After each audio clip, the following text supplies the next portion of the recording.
Aujourd'hui, on va s'intéresser à la forêt, qui est un milieu incontournable pour le réseau Natura 2000, puisque c'est en effet le milieu qui est le plus représenté, avec environ 40% des surfaces terrestres en site Natura 2000.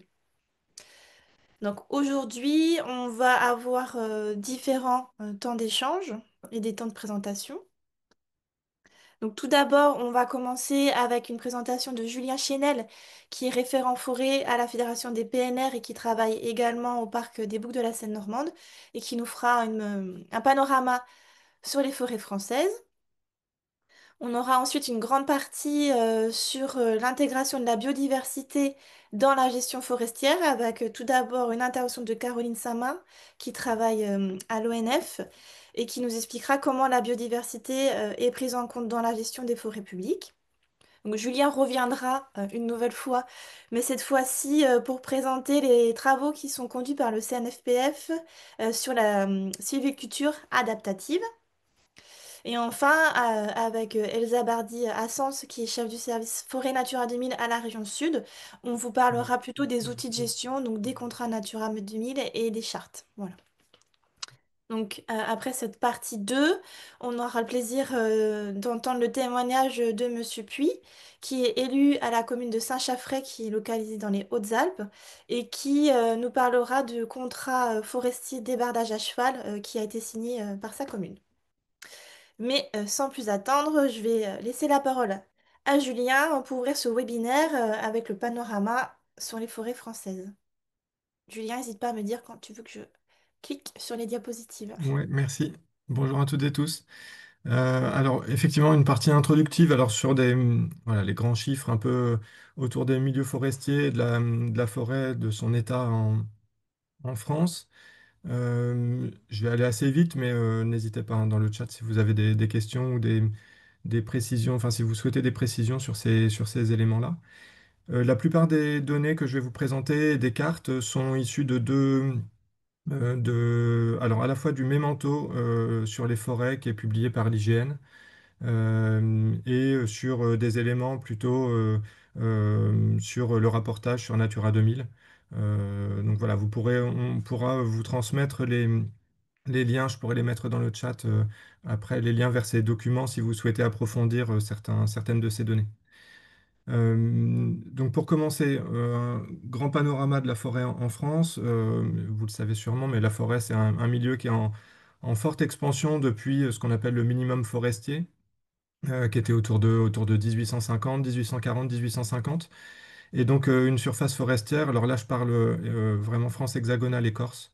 Mais donc vous le voyez, elle a Si doublé. quelqu'un m'entend, je n'ai pas de son, je n'ai pas de retour de votre son. Alors, je Eh sais bien, pas nous, si... on vous entend, Monsieur On vous Puy. entend. Oui. Voilà. Je laisse Je voir vais. Aurélie Oui, je dans vais le chat couper votre. éventuellement pour voir avec lui. Ouais. Et je veux bien que tu reviennes sur la diapo Oui, précédente. pardon, parce Ok. que je touche à tout en même temps. Et, Voilà. Pardon. voilà, merci. Et donc, comme je le disais, une surface forestière qui a doublé dans Oui, ce... je disais, je ne sais pas si quelqu'un m'entend, je suis Si. désolé, bonjour à tous. Je n'ai pas de retour de... Merci Aurélie. Et, donc, un doublement des surfaces forestières qui couvre désormais 32% du territoire. Et dans le même temps, évidemment, enfin évidemment, non, c'est pas si évident que ça, mais donc dans le même temps, le volume de bois aussi qui a augmenté. Donc qui a augmenté de manière globale à l'échelle de la France et qui a aussi augmenté par hectare. Donc c'est-à-dire qu'on a des forêts qui sont un peu plus capitalisées dans le sens où on a donc plus de volume, plus de mètres cubes à l'hectare désormais que sur les périodes précédentes. Donc c'est les grandes tendances qu'on observe depuis 1840. Mais sur les dernières périodes d'inventaire, donc vous avez des inventaires forestiers réalisés par l'IGN qui observent justement l'évolution des forêts françaises. Et donc sur les dernières périodes d'inventaire, on a on assiste à une diminution une diminution des flux de bois qui restent positifs, mais qui le sont beaucoup moins que précédemment. En fait, il y a une triple... comment, il y a trois facteurs qui rentrent en compte dans cette diminution de la production, enfin dans cette diminution des flux. C'est à la fois une production des écosystèmes qui est en baisse, donc on a moins de production en volume actuellement que sur la période précédente. Alors c'est une légère diminution, mais c'est quand même, voilà, c'est quand même un facteur important. Il y a un autre facteur qui est la mortalité, qui est en forte hausse. En forte hausse, même si elle reste mesurée, mais elle a doublé entre les deux périodes, les deux dernières périodes d'inventaire. Et puis on a aussi une augmentation des prélèvements, une augmentation de la récolte, qui est liée à des besoins qui augmentent et donc à une plus grande mobilisation du bois pour couvrir l'ensemble des usages actuels. Et donc, vous le voyez en bas de la diapo, on a actuellement 19,5 millions de mètres cubes par an positifs, contre eux, sur la dernière période, un peu plus de 40 millions de mètres cubes par an de capitalisation, de flux positifs. Donc voilà, il y a un vrai sujet autour de ça aussi par rapport au, au puits de carbone forestier, etc. Donc on pourra y revenir si vous le souhaitez, mais voilà, on a une tendance à l'expansion depuis pas mal de temps, mais une réduction de cette croissance, un ralentissement de cette croissance sur les dernières périodes. Voilà. La forêt française, elle est je pense que vous le savez aussi, majoritairement privé, très largement privé. 75% des surfaces, donc un peu plus de 13 millions d'hectares, qui appartiennent à des propriétaires privés.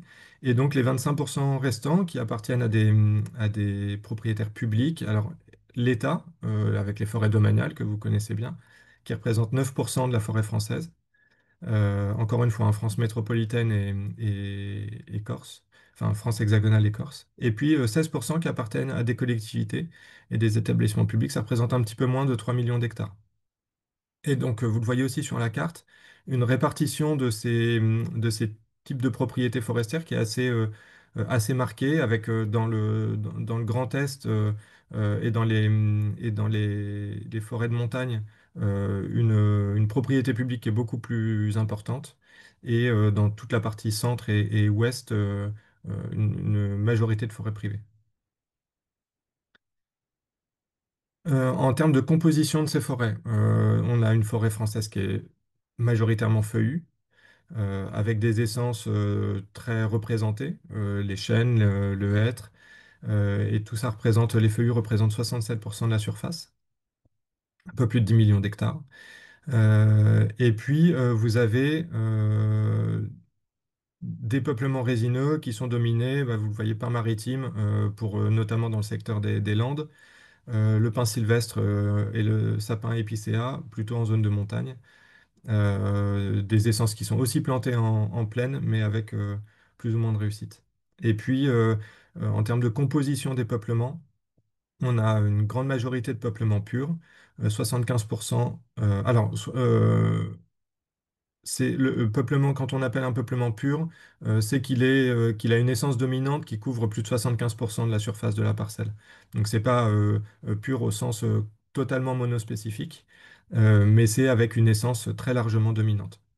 Et donc ça, c'est la moitié des forêts qui est en peuplement pur. Et donc vous avez sur le schéma à côté la répartition pas en surface, mais en volume des arbres vivants par essence. Et comme je disais, tous ces chiffres-là sont issus du mémento de l'IGN.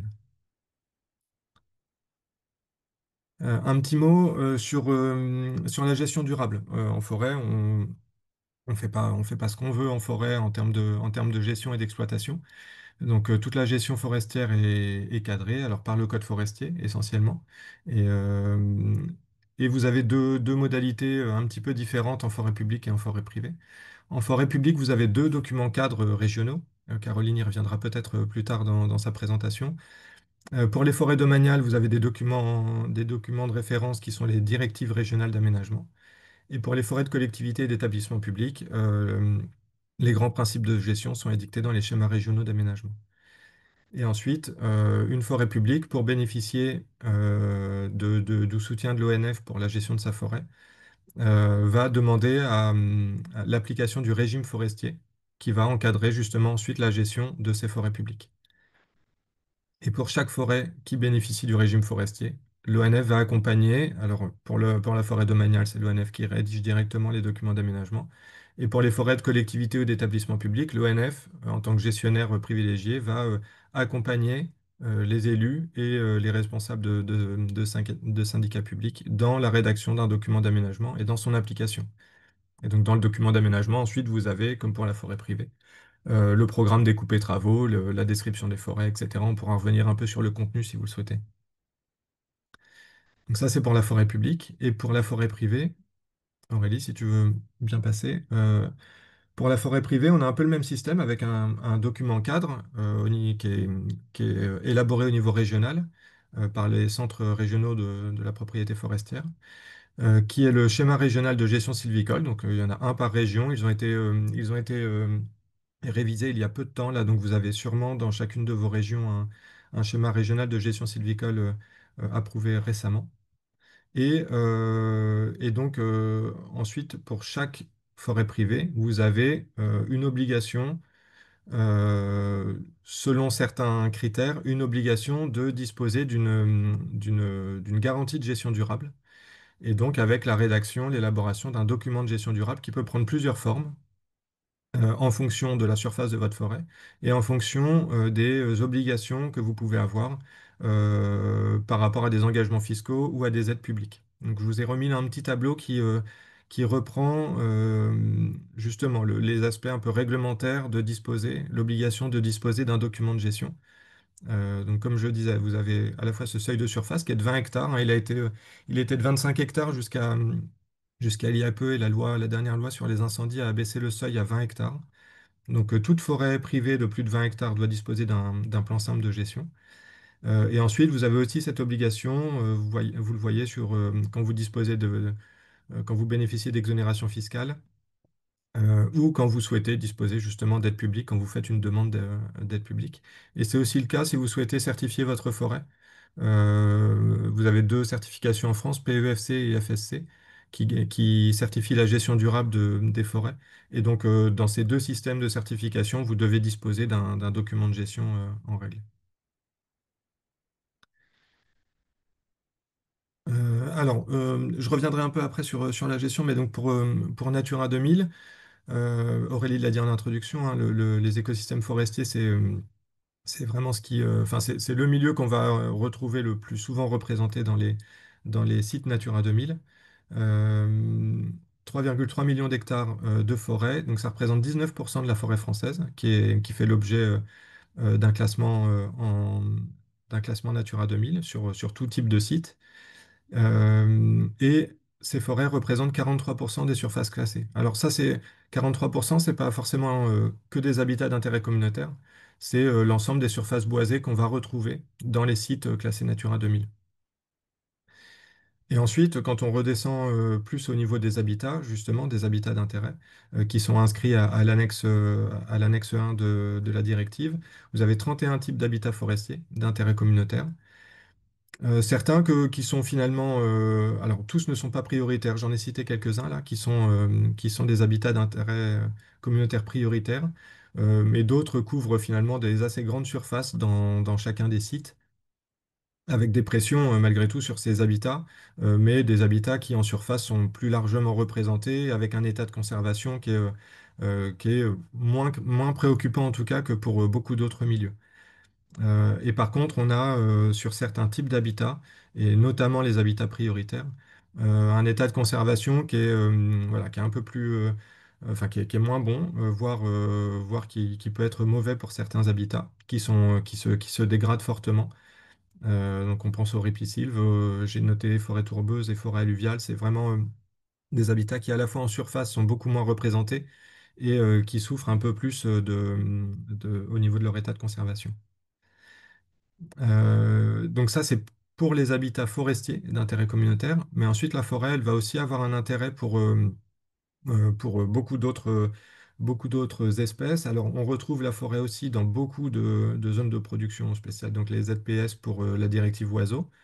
Euh, avec des préconisations de gestion qui peuvent être des fois un petit peu, enfin en tout cas des modalités de gestion qui peuvent impacter un peu plus fortement ces sites Natura 2000, puisqu'on n'est pas forcément toujours en habitat d'intérêt communautaire, mais les modalités de gestion sont impactantes sur le milieu. On a aussi beaucoup d'espèces de l'annexe 2 qui sont euh, qui, qui, euh, qui ont une partie de leur cycle de vie en forêt, et qui peuvent être liés justement aussi à la présence de gros bois, de très gros bois, de bois morts ou d'arbres à dendromicrohabitat, on pourrait y revenir aussi. Donc une attention aussi à porter sur la présence de ces espèces et la gestion qu'on met en œuvre en forêt. Et puis aussi d'autres habitats d'intérêt communautaire qui ne sont pas forestiers, mais qu'on va retrouver en forêt ou en tout cas dans des propriétés forestières, notamment avec des milieux ouverts, des landes, des pelouses calcicoles, voilà, des différents types d'habitats qu'on va aussi retrouver en forêt et sur lesquels il faut avoir une attention aussi. Un petit mot, alors là, c'est peut-être un petit peu plus compliqué ou complexe, mais vous voulez vous dire aussi quelques mots sur la gestion durable des forêts en Natura 2000. Donc, je vous ai dit tout à l'heure que les propriétaires forestiers, donc là, je vais surtout m'attacher à la propriété privée. Euh, En forêt privée, donc un propriétaire doit disposer d'un plan simple de gestion. Et s'il souhaite l'agréer au titre de Natura 2000, pour justement être dispensé d'études d'incidence pour chacune de ses coupes ou chaque travaux réalisés, il doit demander à agréer, à ce que son document soit agréé au titre de l'article L 122-7 du Code forestier, qui lui permet ensuite d'avoir un document, une garantie de gestion durable qui couvre à la fois euh, justement les dispositions du schéma régional de gestion sylvicole en termes de gestion durable de sa forêt, et qui couvre aussi c'est une validation de ces opérations, de ces coupes et travaux au titre de Natura 2000. Donc j'ai remis là dans le petit schéma les différentes modalités pour qu'un propriétaire dispose d'une garantie de gestion durable et donc puisse continuer à bénéficier d'aides publiques, d'exonération fiscale, etc. Lorsque une partie de sa forêt est dans un site Natura 2000. Donc vous pourrez regarder ça. Et puis ça, je l'ai indiqué aussi parce que voilà, c'est un webinaire qui s'adresse principalement aux élus. Et donc, le plan simple de gestion permet aussi de dispenser le propriétaire des déclarations de coupe en espace boisé classé. Donc ça, c'est un élément qui peut être important aussi pour les élus en termes de justement d'information par rapport aux opérations réalisées en forêt. Et alors là, c'est pas très lisible, mais vous l'aurez, je pense, si le diaporama vous est diffusé après. C'est le petit parcours que fait un document de gestion pour qu'il soit agréé justement au titre de Natura 2000. Donc vous allez peut-être entendre parler dans les schémas régionaux de gestion sylvicole, le document cadre régional que j'évoquais tout à l'heure, d'annexes vertes qui sont des annexes justement qui s'attachent aux règles de gestion à appliquer dans à propos de différentes réglementations. Donc Natura 2000 en fait partie. Vous pouvez avoir des annexes vertes pour les sites classés, sites inscrits. Vous pouvez avoir une annexe verte sur les espèces protégées, habitat d'espèces. Donc voilà, différents types d'annexes, mais la plus connue et la plus ancienne, c'est l'annexe verte Natura 2000. Et donc, un propriétaire forestier peut aussi, dans son document de gestion, respecter les préconisations et les prescriptions de l'annexe verte pour que son document soit agréé au titre de Natura 2000. Et si ça n'est pas le cas, s'il ne fait pas ce choix-là, eh ben, il devra passer systématiquement par une étude d'incidence lorsqu'il réalise des coupes et travaux. Hmm. Merci Julien. Euh, je propose qu'on prenne deux, trois réactions et aux questions dans le chat. Donc il n'y en a pas énormément pour le moment, mais ça va peut-être venir au fur et à mesure. En tout cas, on a Hugo Mayos de la région Nouvelle-Aquitaine qui demande si on a un chiffre sur le nombre de propriétaires qui ont un massif boisé de plus de 20 hectares et qui ont un document de gestion durable. Alors, oui, document de gestion durable. Alors, j'ai en tête 18% de la forêt totale. Alors, il faudrait le ramener à la forêt privée, aux 75% de forêt privée. Mais donc 18% de la forêt française est couverte par un document de gestion durable. On a par contre une très grande, c'est très hétérogène. Moi, comme le disait Aurélie, je suis aussi chargé de mission dans les boucles de la Seine normande. On a en Normandie des taux de couverture par des documents de gestion en forêt privée qui est assez bon, de l'ordre de 50-60%. C'est beaucoup moins le cas lorsque vous avez voilà, des forêts morcelées aussi, des plus petites surfaces. Et donc, voilà. Un propriétaire de moins de 20 hectares peut aussi avoir un document de gestion volontaire, mais forcément, quand on a affaire à des propriétaires qui disposent de surfaces de quelques hectares, en deçà de 10 hectares, c'est compliqué de les accompagner, et de les encourager à disposer d'un document de gestion, puisqu'ils ont aussi voilà, moins de coupes et travaux à réaliser. Alors, on a une question de la DDT 77. En cas d'arbre dangereux qui risque de tomber sur une route, par exemple, il n'y a pas besoin de déclaration préalable au titre du Code de l'urbanisme, pardon. Mais si les arbres sont en site Natura 2000, doit-on faire une évaluation des incidences quand même? Très bonne question, mais j'ai pas de réponse, mais je la Si note. quelqu'un a la réponse, en tout cas, parmi les participants, n'hésitez pas à y répondre dans le chat. Ça nous intéresse aussi d'avoir la réponse. Une autre question. En tant qu'autorité administrative Natura 2000, les régions sont-elles associées pour l'agrément des plans simples de gestion au titre du L 122.7? Les animateurs Natura 2000 sont-ils également consultés?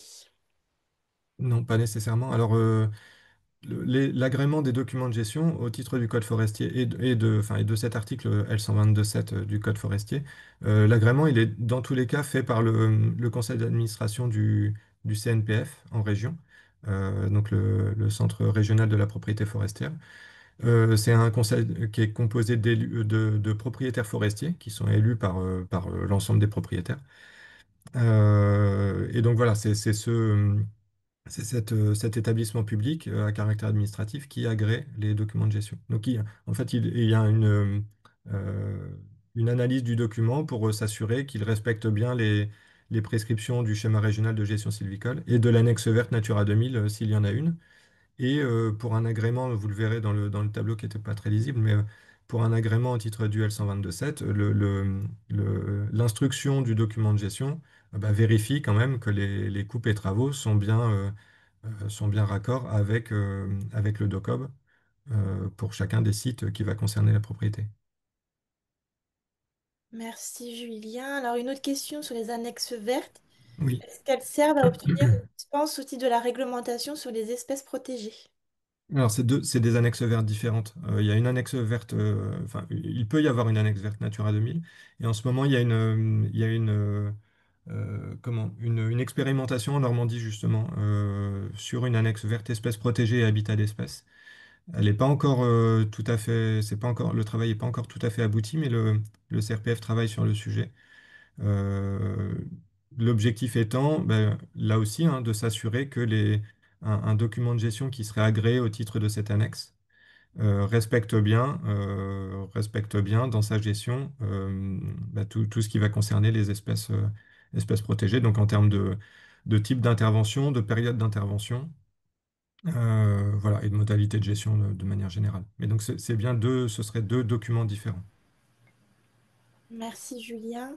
Après, petite remarque d'une animatrice, effectivement, qui trouve dommage que les chargés de mission ne soient pas intégrés lors des rédactions des annexes vertes et qui ont aussi très peu d'accès au plan simple de gestion. Je la partage parce que je vois qu'il y a 6 pouces levés en l'air pour Oui, oui, cette ben, remarque. je mettrai un pouce levé aussi Ça monte, ça à monte. ce commentaire. On Oui, passe à 10 pouces.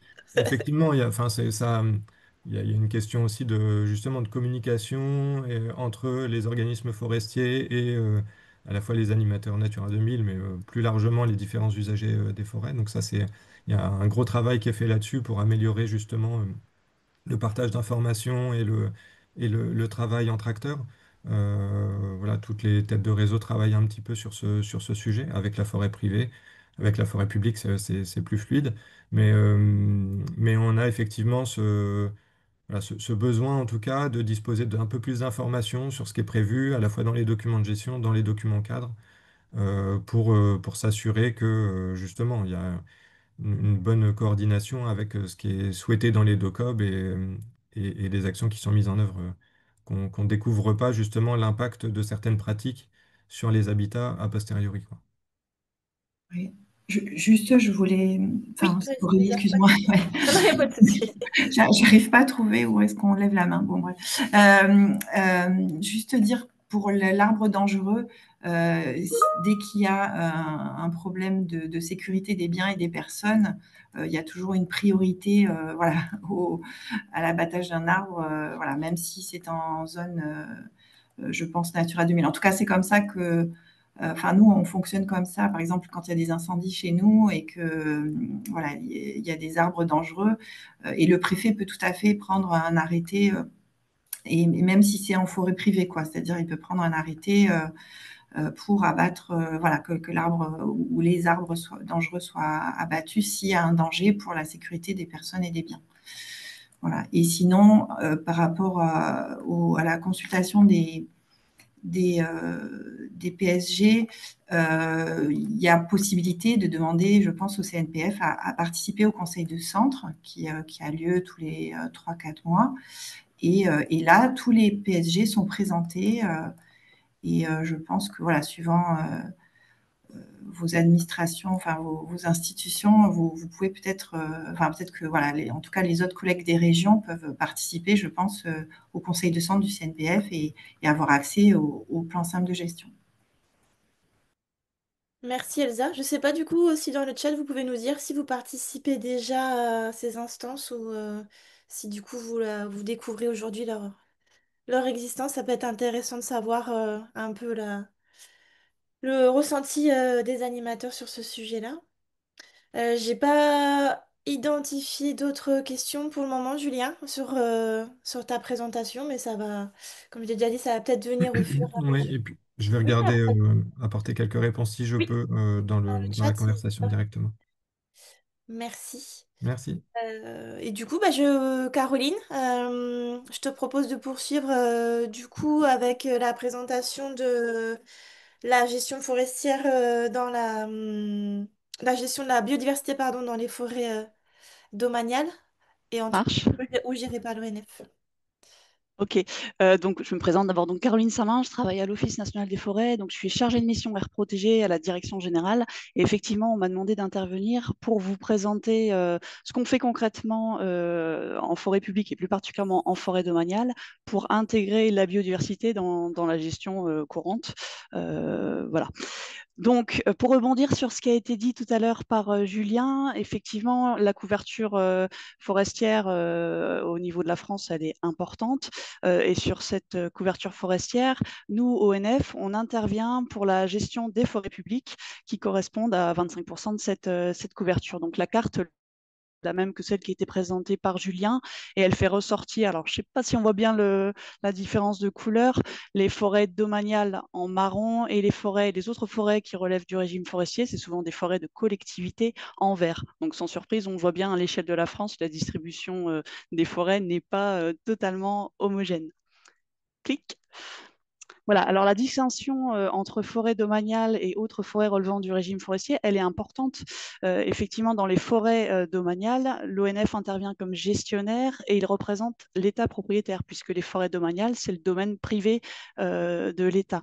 Dans le cas des autres forêts qui relèvent du régime forestier, on a des collectivités, alors ça peut être des communes, des sections de communes, des départements, des régions, mais globalement, c'est surtout des communes qui sont propriétaires. Et donc, dans ce contexte-là, l'ONF intervient en tant que conseiller technique, c'est lui le gestionnaire de la forêt, il intervient pour conseiller la collectivité propriétaire, mais par contre les décisions reviennent bien en dernier ressort à la collectivité. Clic. Une petite diapo pour rappeler l'organisation territoriale de l'ONF. Donc, c'est un établissement public qui est organisé en direction territoriale. Donc, les petites vignettes, là, les petites franges sur la droite vous permettent de voir le découpage en direction territoriale. On a également 5 directions régionales intégrant la Corse et l'Outre-mer. Et ce découpage, en fait, il est directement en cohérence avec le découpage administratif des régions. Donc, où que vous soyez en région, en département, etc., vous avez forcément un interlocuteur sur le territoire parce que ces directions territoriales sont ensuite redécoupées en agences. Et donc, normalement, vous avez à tout niveau un interlocuteur au niveau du territoire. Clic. Alors, j'ai mis cette diapo-là qui reprend finalement ce que disait tout à l'heure Julien, mais de façon illustrée, pour montrer que la forêt, suivant l'endroit où on se trouve en France, et vous en avez tous forcément fait le constat en vous promenant, en partant en vacances sur le territoire, la forêt, elle présente des faciès vraiment très variables suivant l'endroit où on se trouve. Et donc, c'est sans surprise que la forêt se retrouve être une grande contributrice au réseau Natura 2000. Du fait, effectivement, il l'a rappelé tout à l'heure, Julien, de la présence d'habitats d'intérêt européen, mais également du fait d'un certain nombre d'espèces d'intérêt communautaire, vous en avez quelques-unes à l'écran, dont le cycle de vie est pour partie inféodé à la forêt et qui sont donc présents au sein du réseau Natura 2000 dans les forêts. Donc Natura 2000, pour nous, ONF, c'est évidemment quelque chose de très important puisqu'une grosse partie de nos forêts sont concernées. Pour les seules forêts domaniales, ça de la surface qui est en zone de protection spéciale, donc pour les oiseaux, ou en zone spéciale de conservation pour les habitats. Clic. Alors tout à l'heure, Julien en a parlé. À partir du moment où on est en site Natura 2000, qu'on soit en forêt de collectivité ou en forêt domaniale, nous, gestionnaires forestiers, on a l'obligation de veiller à ce que les aménagements forestiers, autrement dit les plans de gestion qui vont acter les orientations de gestion et les actions qu'on va mettre en œuvre dans les forêts, on doit faire le nécessaire pour qu'il y ait une cohérence entre ce qu'on prévoit en termes d'action de gestion et ce qui est dans le document d'objectif d'un site Natura 2000 qui concerne cette forêt. J'ai illustré sur la diapo la région centre qui comprend le plus grand site Natura 2000 de France qui se trouve être à la Sologne, un grand site forestier. Alors c'est surtout de la forêt privée, mais il y a aussi un petit peu de forêt publique. Et donc dans cet exemple, eh ben, on voit que quand on révise l'aménagement de la forêt domaniale de la Motte-Beuvron ou quand on révise l'aménagement de la forêt communale de Souham, et ben dans tous les cas, il faut faire attention à ce que les prescriptions et ce qu'on va écrire dans nos documents de gestion soient en conformité avec le document d'objectif. Je ne vais pas revenir sur ce qu'a dit Julien sur la demande du bénéfice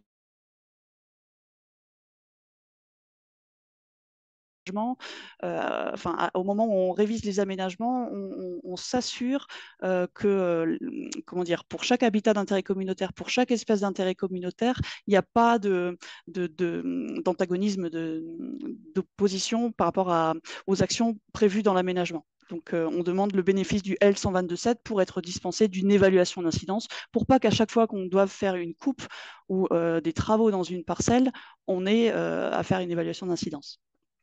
Voilà. Et donc, je précise, reviens juste, Aurélie, sur la diapo. Je précise par rapport à la gouvernance qu'à partir du moment où un site Natura 2000 comprend un morceau de forêt, qu'elle soit domaniale ou communale, l'ONF, en tant que gestionnaire, va faire partie du comité de pilotage associé au site. Donc, on est présent dans la gouvernance. Donc, de fait, on est associé à l'élaboration du document d'objectif. Dans certains cas, même pour des sites très forestiers, l'ONF a été amené à rédiger en propre des documents, des DOCOB.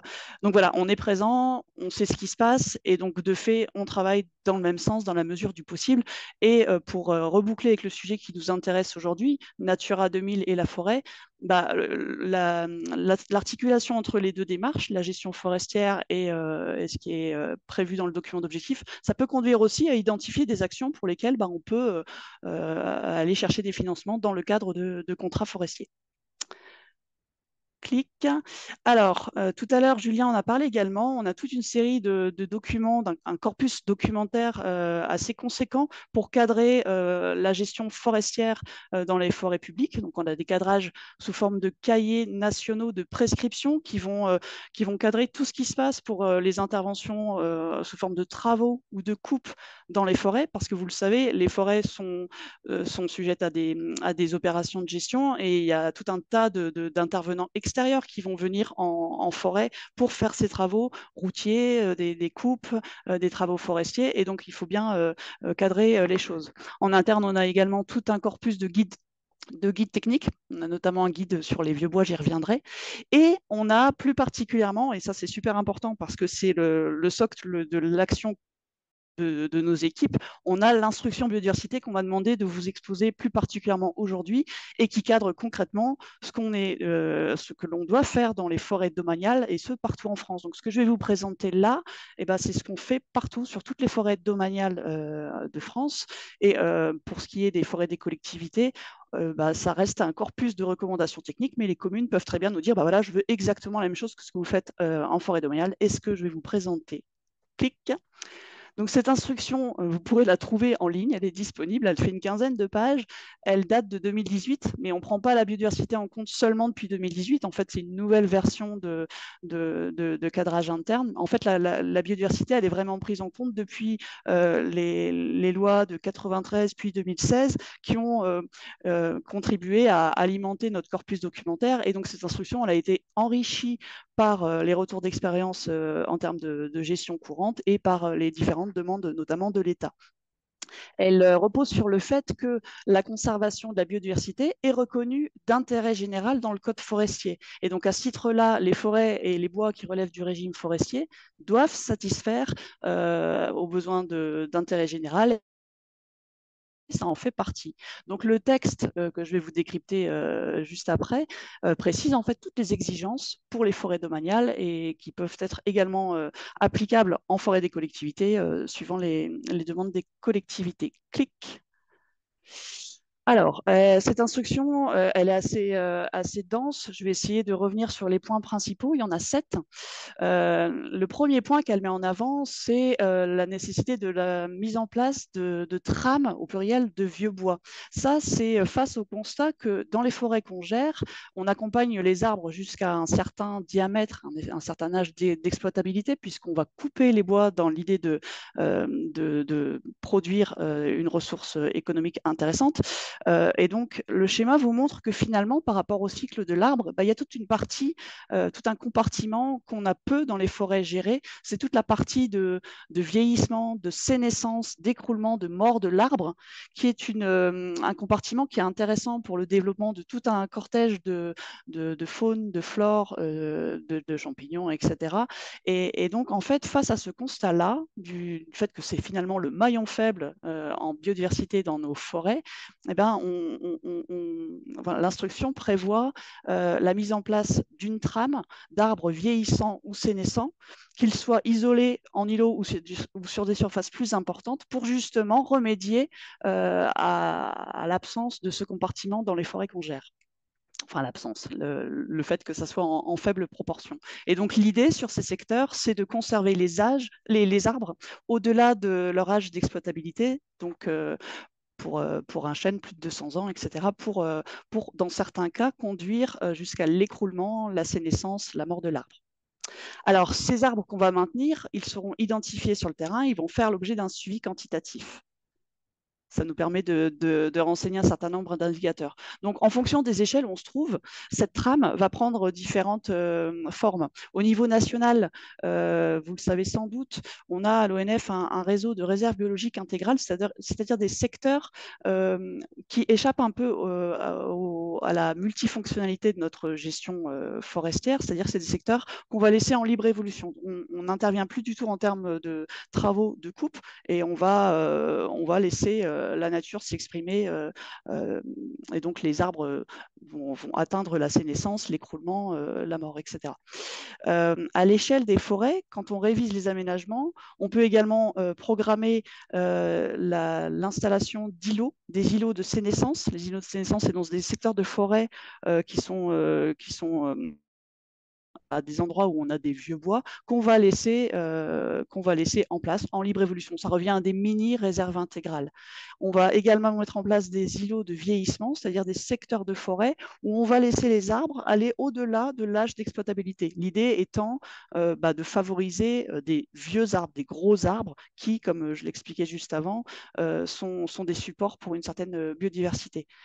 Et à l'échelle de la parcelle, on va également faire le nécessaire pour maintenir des arbres qui, alors dans le jargon ONF, on parle d'arbres bio qui sont intéressants parce qu'ils sont morts, parce qu'ils sont sénescents, parce qu'ils présentent des cavités, parce qu'ils sont de grandes dimensions, qu'ils ont déjà certains critères de sénescence. Et tout ça, c'est pour assurer des besoins de relais en fait d'un certain nombre d'espèces inféodées aux arbres morts, aux bois en décomposition, aux animaux cavernicoles, etc. Donc l'idée de ces trames, c'est d'assurer une continuité écologique entre les réserves biologiques, il y en a à peu près 200 au niveau national, et les îlots et les arbres isolés. Clic. Voilà, donc concrètement, pour parler de la mise en place de ces îlots, ça se fait au moment des révisions d'aménagement. Et en forêt domaniale, on a un 3% des surfaces.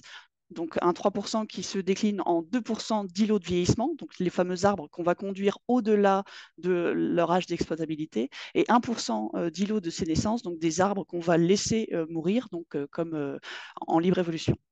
Dans certains cas, on peut aller plus loin quand on a des enjeux de biodiversité qui le justifient. Et dans certains cas, on va rechercher des accompagnements financiers. Aurélie en parlera. Les contrats Natura 2000 font partie de ces possibilités, mais il y a également d'autres sources de financement possibles, comme les mesures de compensation environnementale. Clic. Pour ce qui est des arbres habitat, donc c'est des arbres qui sont je l'illustrerai un petit peu après, mais vous le voyez aussi avec les photos, qui sont intéressants pour la biodiversité au sens large. Là aussi, on a un objectif de marquage de 3 arbres à l'hectare. Donc parmi ces 3 arbres, un arbre mort ou sénescent et 2 arbres qui soient des arbres bio, donc des arbres avec des cavités, des trous de pics, des fentes, des vieux arbres, des très vieux bois, etc. On peut là aussi aller plus loin, notamment dans certains secteurs à enjeu. J'ai cité le cas du Grand Tétras. On le voit sur la photo, c'est des arbres qui feront l'objet d'un marquage. Bon, c'est pas grave, je reviendrai sur ce point-là après. Sur la photo en bas à gauche, les arbres sont marqués avec un triangle, peinture chamois tête en bas. Je ne sais pas si on le voit bien. Donc, je reviendrai au marquage sur une slide après. Clic. Alors, cette petite diapo, et je vais te laisser recliquer, Aurélie, c'est pour illustrer le fait que les arbres, on ne s'en rend pas forcément compte, mais c'est effectivement des véritables HLM à biodiversité. Tout ce que je viens d'expliquer sur le fait de maintenir ces arbres isolés, ces arbres bio qui présentent des cavités, des loges, des fentes, qui présentent des branches basses, etc., c'est pour toute cette biodiversité qu'on ne voit pas forcément, mais qui est présente, et dont une certaine partie de la biodiversité, pour partie, est reconnue en espèces au titre de la directive Habitat ou de la directive Oiseaux. Pour autant, c'est vrai que nous, dans notre gestion de la forêt, on s'intéresse finalement à la biodiversité au sens large, donc à toutes les espèces, pas que celles identifiées par les directives. Clic. Ça, c'est une précision pour dire que finalement, vous pourriez me dire, bah oui, mais les arbres bio, les arbres que vous laissez en place, ils sont déjà là. Oui, pour autant, ça nécessite quand même un travail de la part des équipes de terrain parce qu'il faut les repérer. Donc, on les repère à la peinture. C'est ce que je voulais montrer tout à l'heure avec cette trace, ce triangle tête en bas, peinture chamois. Donc, on les repère parce que au-delà de savoir qu'ils sont là, il faut aussi qu'ils ne pas couper au moment des passages en coupe quand on a des intervenants extérieurs qui viennent en forêt. Donc, c'est important de les avoir matérialisés.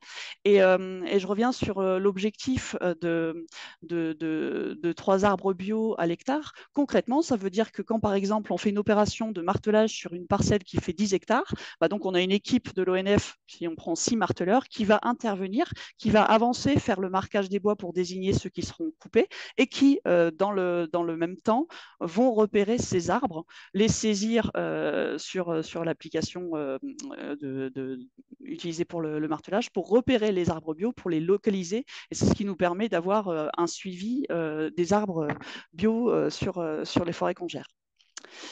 Clic. La diapo d'après, c'est pour revenir sur une question qui a été posée dans le chat tout à l'heure par rapport aux questions de sécurité. De fait, les forêts domaniales répondent aussi, je l'ai dit tout à l'heure en introduction, à certains enjeux d'accueil du public.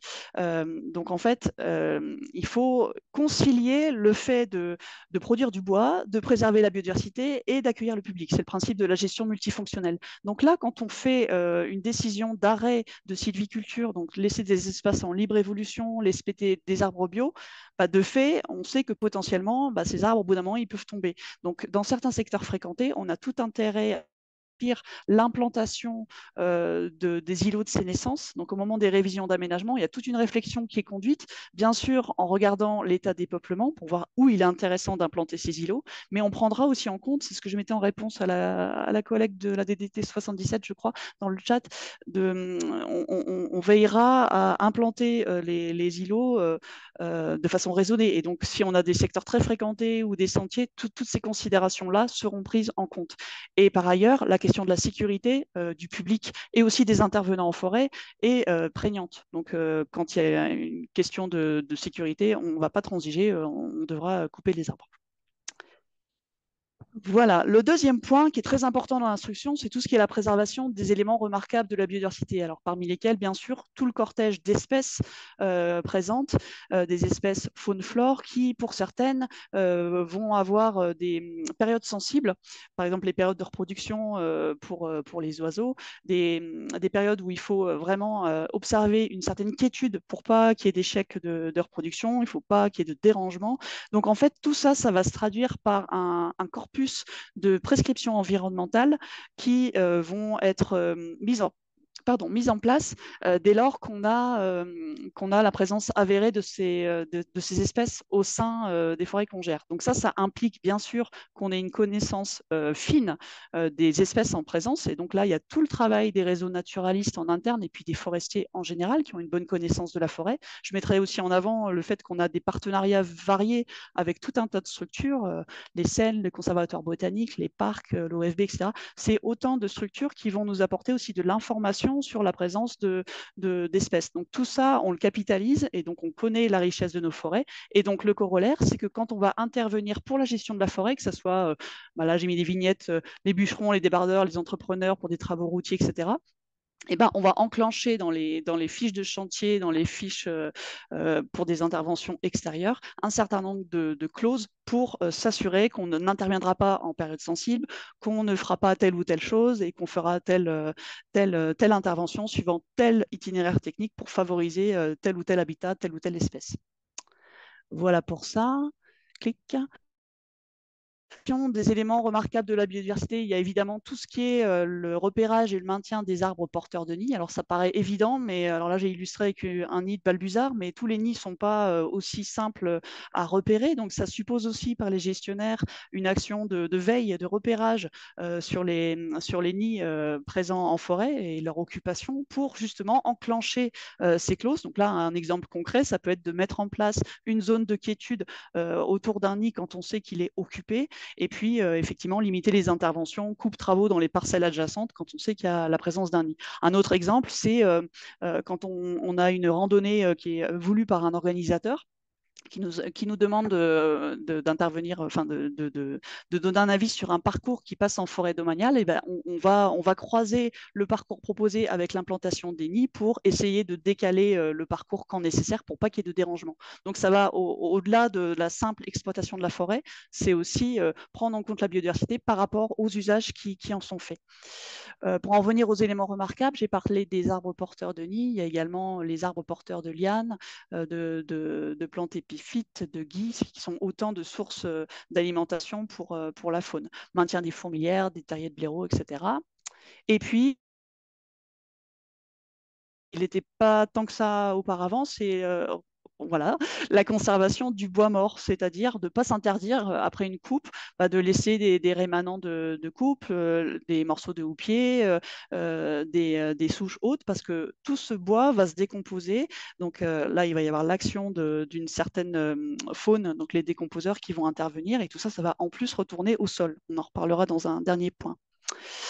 Le troisième point d'instruction, c'est tout ce qui est le mélange et la diversité des espèces dans la gestion au sens large. Donc, sans surprise, dans un contexte de réchauffement climatique, on a tout intérêt à mélanger les essences. On le voit bien parce que il faut augmenter la résilience des forêts.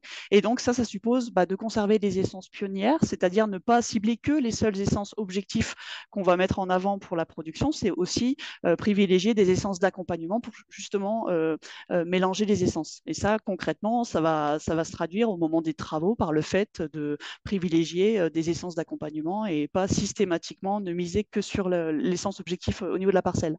L'autre point fondamental, c'est le fait de privilégier la régénération naturelle, c'est-à-dire le fait que les arbres se reproduisent avec leurs graines et ne pas recourir à la plantation quand on a une régénération naturelle qui est viable.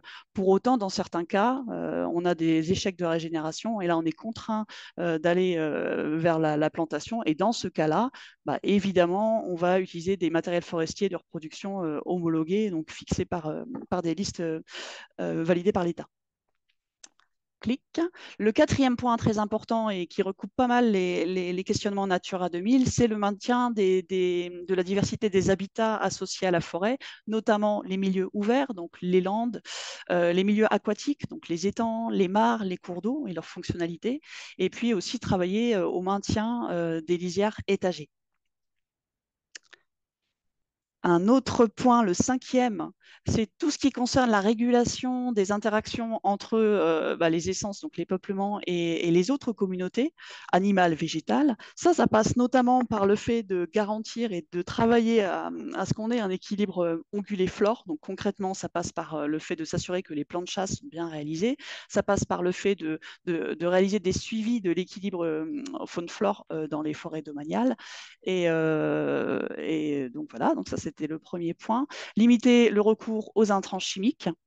Et puis un point qui est important aussi, c'est tout ce qui est détection et lutte quand nécessaire contre les espèces animales, végétales. Je l'ai illustré avec la renouée du Japon, mais il y a tout un panel d'espèces concernées et ça fait partie des menaces qui pèsent sur la biodiversité. Je précise, alors j'ai pas mis de logo, mais là aussi sur ces problématiques-là, on dépasse en général largement le seul cadre de la forêt et donc c'est des problématiques qui concernent des territoires entiers et donc ça fait partie de sujets qu'on travaille en concertation avec d'autres partenaires, que ce soit l'Office français de la biodiversité, les parcs, les Cènes, le conservatoire botanique, enfin bref, voilà, tout ça pour dire que dans le cadre de cette prise en compte de la biodiversité, on travaille étroitement avec les acteurs du territoire.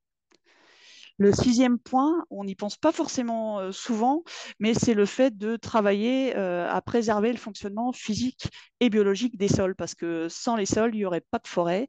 Et donc, quand on a des sols compactés ou abîmés, de fait, la forêt ne peut pas pousser. Donc, il y a tout un travail pour faire en sorte que lors des exploitations, on fasse passer les engins d'exploitation forestière sur des secteurs de forêt qui sont dédiés, qu'on sacrifie quelque part, ce qu'on appelle les cloisonnements, qui sont des secteurs où les engins pourront passer sans qu'il y ait de risque de tassement au niveau des parcelles. Donc ça, c'est super important. Ça passe également par le fait d'identifier les parcelles où on a des sols particulièrement sensibles, c'est le cas des sols limoneux.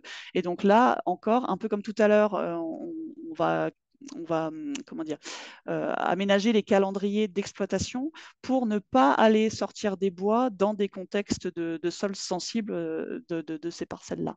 Et enfin, ça passe aussi par le maintien de rémanents. Je l'illustrais tout à l'heure avec le maintien de bois mort au sol, parce que finalement, pour s'assurer qu'un sol soit vivant et en bonne santé, il faut aussi qu'il soit alimenté par le fait que les rémanents se dégradent et que les bois retournent pour partie alimenter le sol. Donc voilà, donc là vous avez les points principaux de l'instruction biodiversité, donc tous ces pans d'activité. Concrètement, ça se traduit en interne chez nous par des formations internes qui sont dispensées à tous les nouveaux arrivants à l'ONF. Ça se traduit également par le fait que nos applicatifs métiers prennent en compte ces aspects-là. Tout à l'heure, je vous parlais des fiches de chantier, des fiches d'articles quand on vend les bois, et du fait qu'il faut être en mesure, en capacité de faire passer tous ces messages sur les prescriptions environnementales, notamment auprès d'intervenants tiers. Donc tout ça, c'est pensé en interne pour une optimisation de cette prise en compte de la biodiversité dans notre gestion. Voilà. Merci Aurélie pour les clics.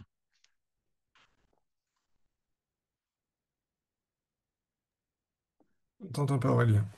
Oui, j'étais en train de parler dans le vide. Merci, Julie. Merci Caroline pour ta présentation qui était très claire et bien illustrée. Et on a pas mal de questions dans le chat, donc je vais les prendre dans l'ordre d'apparition. Alors, il y a eu déjà eu quelques questions sur les objectifs à 3% là dont tu as parlé au début. Tu veux Et, revenir sur la diapo peut-être du coup? oui, alors attends, parce que je reviens dessus. Voilà.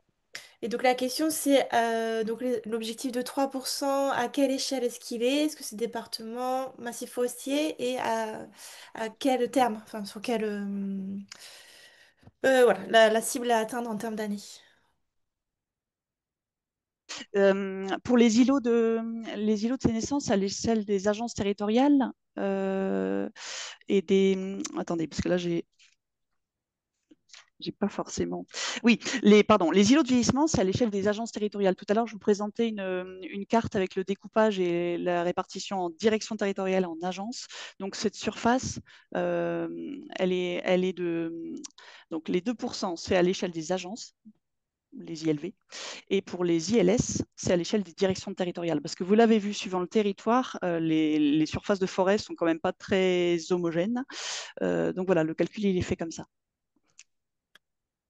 Merci. Alors après, j'ai vu que Julien avait répondu à des questions. Après c'est un objectif qu'on se fixe. Donc, c'est un minimum dans les forêts domaniales. On ne s'empêche pas, on ne s'interdit pas d'aller plus loin quand il y a vraiment des enjeux. Et dans certains cas, on a peut-être aussi des endroits où les peuplements en place ne permettent pas forcément de mettre en place ces îlots. Enfin, quand on a des forêts très rajeunies, où on n'a pas de vieux peuplements, ça n'a pas le même sens. Donc, forcément, c'est directement corrélé à l'état des forêts. Et c'est pour ça que c'est quelque chose qui se fait au moment de la révision des aménagements forestiers, parce que là, on conduit, un peu comme quand on fait un DOCOB, en fait, une analyse sur les peuplements en place, les essences présentes, les âges, quels sont les diamètres en présence. Et c'est là qu'on va pouvoir dire, là, c'est intéressant de mettre en place des îlots.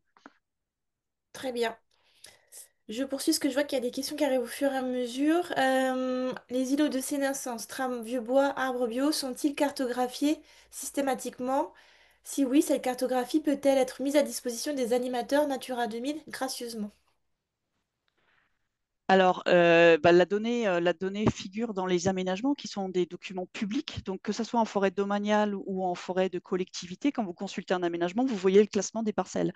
Donc, les classements en îlots, alors le code ILS, ILV, figure dans les documents d'aménagement. Donc, la cartographie, de fait, vous l'avez dans les aménagements. Donc, n'importe quel animateur Natura 2000 peut accéder aux documents d'aménagement. Parenthèse, les documents d'aménagement se trouvent sur le site de l'ONF, onf.fr. Donc, il n'y a pas d'objection, il n'y a pas de problème sur le fait que l'information soit portée à la connaissance de structures animatrices, bien au contraire. Alors, je poursuis les questions. Je suis désolée, je vais pas pouvoir toutes les prendre. Donc, comme pour Julien, Caroline, après, tu pourrais peut-être remonter le fil de Oui, discussion. parce que je n'ai pas pu lire en même temps que, Voilà. que je parlais. Alors, le nombre d'arbres morts par hectare est resté inférieur au nouveau standard PEFC, point d'interrogation. Les nombres morts, Ah, non, je ne sais pas Julien a quel. répondu, pardon. Alors, Julien, il dit que dans le nouveau standard, on a deux arbres morts sur pied ou au sol et deux arbres vieux ou de gros diamètre à l'hectare. Oui, il y a ce qui s'impose par les certifications. Il y a même des certifications qui vont plus loin. FSC, ça va plus loin. Alors nous, nos forêts domaniales sont certifiées PEFC, donc on respecte les standards de PEFC. On a quelques forêts certifiées FSC, donc là, ça va. Je ne sais plus ce que c'est le nombre, mais c'est au-delà de ça. Donc là, dans ces forêts certifiées, on va plus loin que ce que prévoit l'instruction. L'instruction, je le disais, c'était on va dire le socle minimal pour toutes les forêts domaniales. Pour des forêts certifiées FSC, on va plus loin. Donc après, a-t-on un objectif de surface pour laquelle on maintiendrait ces rémanents?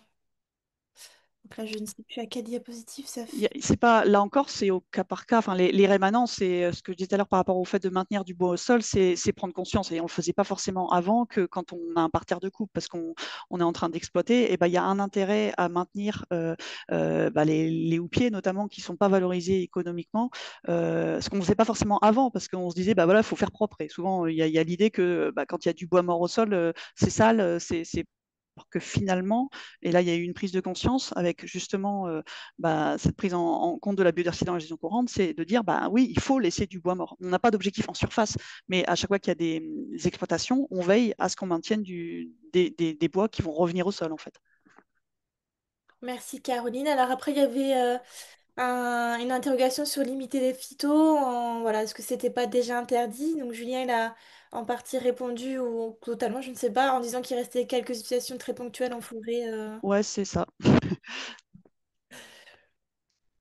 Et sinon, Ah pardon, il y a réexpliquer la différence entre ah les oui, îlots. Voilà, excusez-moi si j'ai pas été claire. Alors les îlots, en fait, c'est des petites surfaces, on va dire d'un demi-hectare à plusieurs hectares, qui sont donc des petits secteurs de forêt euh, qu'on va laisser en libre évolution pour les îlots de sénescence, c'est-à-dire que tous les arbres sur ces petits îlots, bah, on n'y touche plus en fait, donc ils vont continuer leur vie, ils vont vieillir, ils vont mourir sur pied. Donc ça revient à des mini réserves intégrales. C'est vraiment de la pure libre évolution. On n'intervient plus dans ces îlots. Les îlots de vieillissement, c'est des îlots où on va identifier enfin, des arbres d'un certain âge qu'on va conduire au-delà de l'âge d'exploitabilité. Par exemple, pour le chêne, si on exploite le 200 ans, et ben là, c'est des endroits où on va laisser ces chênes vieillir au-delà de 200 ans, donc peut-être 250 ans. Et là, par contre, la différence avec un îlot de sénescence, c'est que dans un îlot de vieillissement, à l'issue, on ne s'interdit pas la possibilité de valoriser le bois de l'îlot. On laisse les arbres vieillir pour avoir des arbres plus vieux, mais on ne s'interdit pas la possibilité de les couper. merci, Dans- ça me paraît clair. Et alors, attends, je regarde en même temps. Touk touk touk, bah, François Dugas a répondu. Oui, le vieillissement jusqu'à 2 fois l'âge d'exploitabilité max. Ouais. Ça dépend des contextes, parce qu'effectivement, il va y avoir aussi la prise en compte bah, du contexte sanitaire. Voilà, si effectivement l'idée, c'est quand même de valoriser à terme économiquement les arbres en question, on ne va pas attendre qu'ils soient complètement dépréciés si l'idée c'est ça. Par contre, dans les îlots de sénescence, là, et c'est des secteurs en fait de productifs en fait entre guillemets sacrifient. C'est des endroits où on va consentir un sacrifice quelque part parce qu'on ne va pas récolter ces bois-là. Et là, ça peut recouper la problématique qui nous intéresse aujourd'hui des contrats forestiers qui peuvent permettre de financer finalement ce que peut générer le fait de laisser des bois en libre évolution, parce que c'est des bois qu'on ne va pas récolter, qu'on ne va pas valoriser, et donc il y a quelque part un manque à gagner. Et donc c'est une des possibilités de contractualisation Natura 2000 en milieu forestier. Oui, et on verra d'ailleurs que c'est la mesure qui est la plus La contractualisée. F12I, sachant que pour nous, en forêt domaniale, quand on souhaite monter un contrat, eh ben, les choses qui pourront être financées, que ce soit les arbres isolés ou les arbres en îlot, c'est forcément les arbres au-delà des seuils que je vous ai présentés avec cette instruction. Autrement dit, on peut être financé à partir du troisième arbre. On doit déjà avoir mis en place les 3 arbres hectares qui sont prévus par l'instruction avant d'envisager de pouvoir se faire financer par contrat Natura 2000. C'est pour Merci. ça que d'ailleurs, dans l'écriture des textes, il y a une spécification justement pour la forêt domaniale parce que on a ce socle en fait qui s'impose déjà en forêt domaniale. Donc c'est normal qu'il n'y ait pas de financement de quelque chose qui s'impose déjà aux forêts de l'État. Merci Caroline. Je vois qu'il n'y a plus d'autres questions. Je propose qu'on poursuive les présentations et les échanges comme le temps passe en même temps. Et voilà, n'hésitez pas. Voilà, je vois que les échanges continuent dans le chat. Donc Caroline, tu pourras prendre la suite en répondant directement. Et donc je vais redonner la parole à Julien qui va cette fois-ci nous parler d'une étude qui est portée par le CNFPF sur la gestion adaptative des forêts en Natura 2000, si je dis pas de bêtises. Non, c'est ça. Alors là, je vais vous parler d'un projet, mais donc qui n'est pas porté par la Fédération des parcs, même si on est partenaire de cette initiative, hein. C'est effectivement le Centre national de la propriété forestière qui pilote ça. Dans le cadre du Life Biodifrance, voilà, c'est une des trois actions forêt du programme Life Biodifrance. La Fédération des parcs animant une autre action sur les questions de prise en compte de la biodiversité, justement dans la gestion forestière. Mais donc cette action-là porte plus précisément sur les habitats d'intérêt communautaire.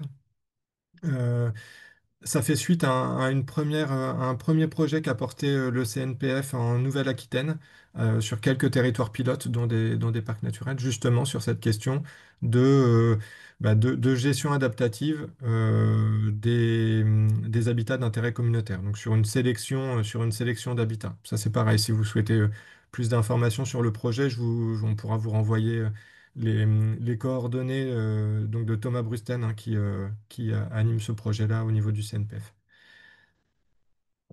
Donc l'objectif, on en a un petit peu parlé en introduction quand je vous disais augmentation de la mortalité, augmentation de la récolte. Il y a eu aussi une question enfin une remarque dans le chat. La récolte a aussi augmenté parce qu'on a récolté plus d'arbres dépérissants.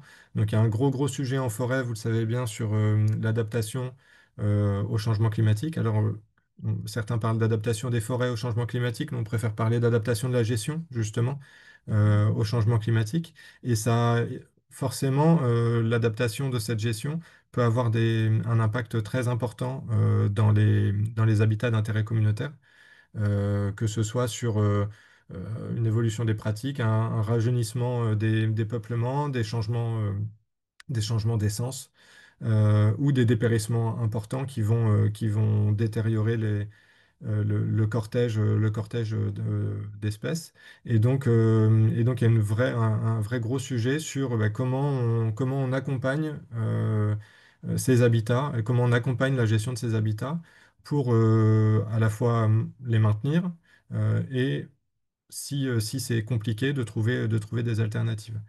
Donc, ce programme-là porté par le CNPF, il va s'intéresser à différents habitats. Alors, je reprends un peu dans l'ordre, mais une dizaine de territoires d'expérimentation des parcs naturels, un peu partout, donc pour essayer de couvrir l'ensemble des contextes géographiques qu'on va trouver voilà, dans tous les domaines climatiques qu'on a en France hexagonale et en Corse. Et donc, un diagnostic territorial et puis ensuite un travail à faire avec les gestionnaires forestiers sur justement quels habitats, quelles modalités de gestion et comment on accompagne des expérimentations sur cette gestion-là.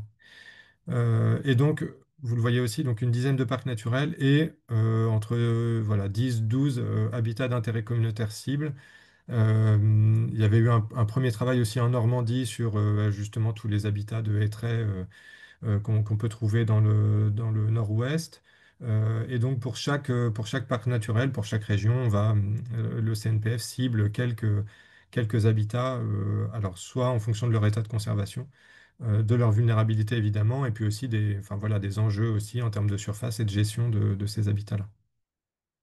Et donc ensuite pour chacun, la réalisation d'une analyse des enjeux. Euh, Vous voyez un croisement entre l'état de conservation et de la vulnérabilité pour voir justement comment intervenir en fonction de ces différents types d'habitats. Et la mise en place d'une gestion adaptative, donc qui va être une gestion euh, comment la définir? Une gestion qui va justement être action-observation, quoi.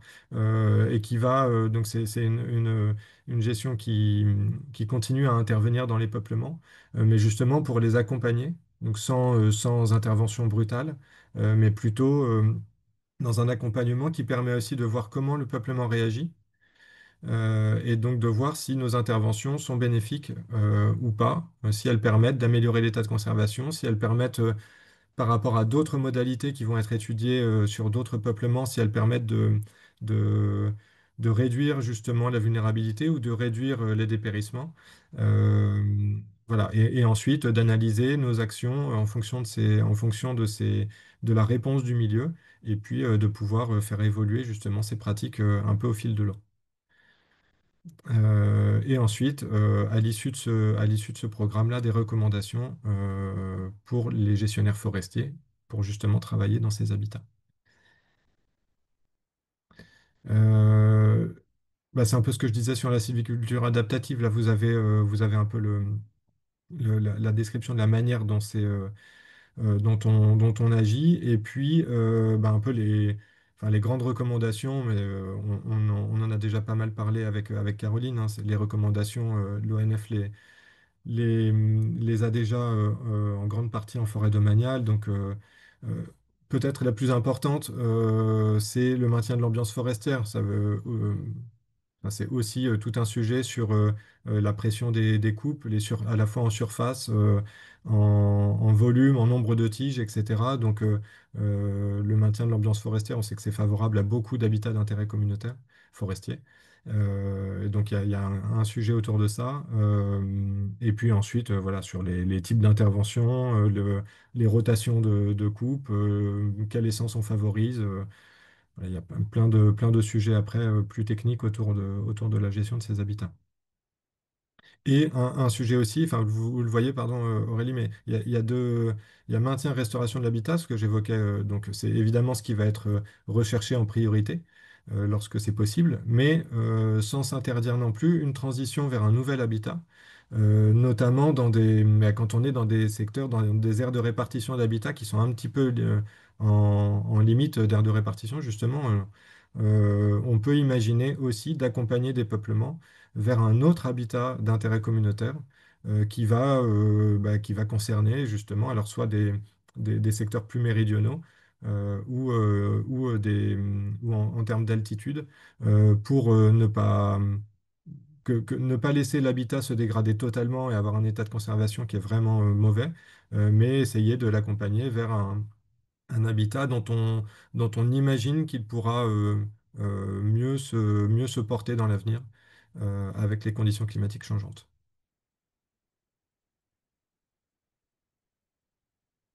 Voilà, alors c'est très rapide. Un petit mot, ouais, j'avais dit de dire un petit mot aussi sur le risque incendie, qui est un autre risque et qui a fait l'objet aussi de nouvelles législations, réglementations. Donc, il y a peut-être un sujet que vous pouvez rencontrer dans vos territoires aussi, c'est cette question des obligations légales de débroussaillement, qu'on peut aussi avoir en secteur Natura 2000. C'est pas forcément un sujet que je maîtrise parfaitement, mais en tout cas, on s'aperçoit qu'il y a de plus en plus de, de liens d'articulation à trouver entre des réglementations enfin, vis-à-vis de risques climatiques ou incendies, etc. Et puis cette réglementation et les prescriptions en termes de préservation des milieux naturels, préservation de la biodiversité. Voilà, il y a une attention à porter sur ces croisements d'enjeux et ça rejoint aussi la discussion qu'on avait sur l'amélioration du dialogue entre acteurs pour qu'on puisse aussi travailler ensemble à trouver les meilleures solutions pour essayer de répondre à l'ensemble des enjeux de manière simultanée. Si vous voulez plus d'informations sur ce programme, alors il débute tout juste puisque il y a aujourd'hui un comité de lancement dans le parc du Verdon, par exemple, sur ce programme-là. Mais voilà, on pourra vous faire passer les parcs naturels qui sont concernés, la liste des habitats par parc, etc. Voilà, on pourra voir avec le CNPF pour vous diffuser aussi ces informations. Le programme, il dure jusque quand?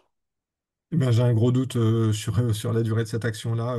Je suis pas sûr que ce soit sur la totalité du life, mais je crois que c'est sur 6 ans, mais D'accord. enfin 5 ou 6 ans.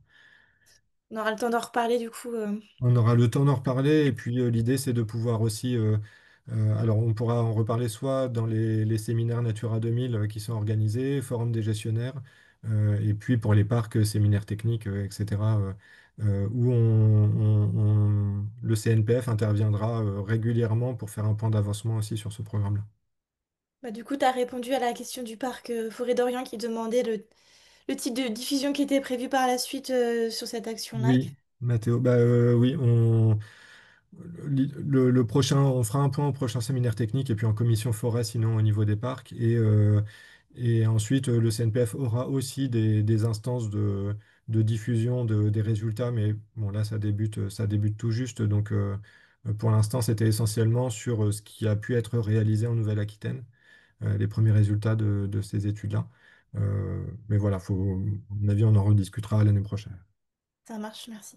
En tout cas, le sujet de la disparition d'habitats d'intérêt communautaire et de leur remplacement par d'autres habitats d'intérêt communautaire, il se pose bien parce qu'effectivement, dans les sites Natura 2000, on a des sites qui sont désignés pour des habitats à l'origine. Effectivement, comment est-ce qu'on va gérer ça, la disparition de ces habitats-là qui étaient à l'origine de la désignation des sites et de leur remplacement par d'autres? C'est des discussions aussi qu'il faudra sûrement avoir avec l'État et la Commission européenne, notamment lors des rapportages, puisque ça va forcément engendrer des disparitions, en tout cas des baisses de surface au moment du rapportage, quoi.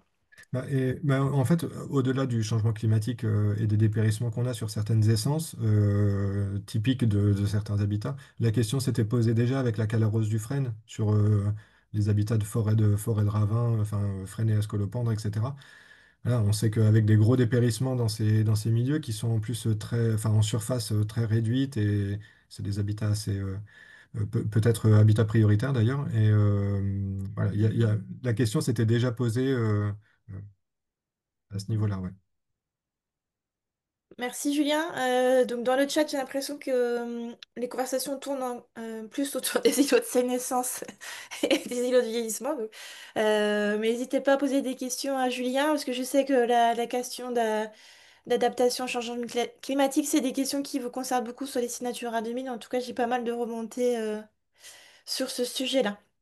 Voilà, bah, je vous propose qu'on passe à la dernière partie de la partie 2, puisque le temps défile.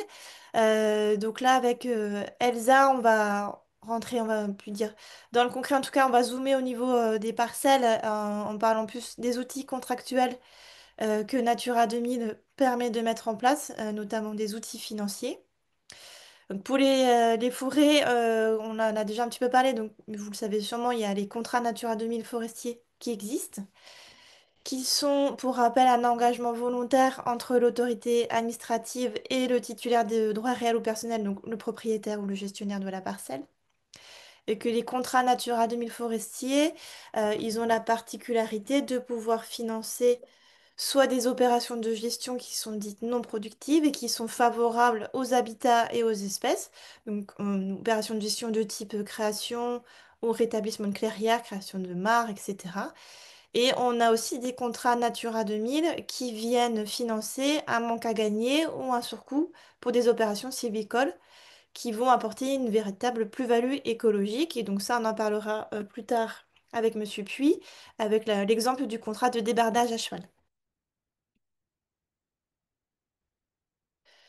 Donc, les contrats forestiers, donc il existe une liste nationale des différentes mesures forestières. Donc, on a à peu près 15 mesures qui sont proposées à l'échelle nationale, avec un engagement, comme pour tous les contrats Natura 2000 ou tous les autres engagements contractuels, de 5 ans, avec par contre un engagement de 5 ans, mais avec un engagement plutôt de 30 ans, pardon, pour la mesure bois sénescent.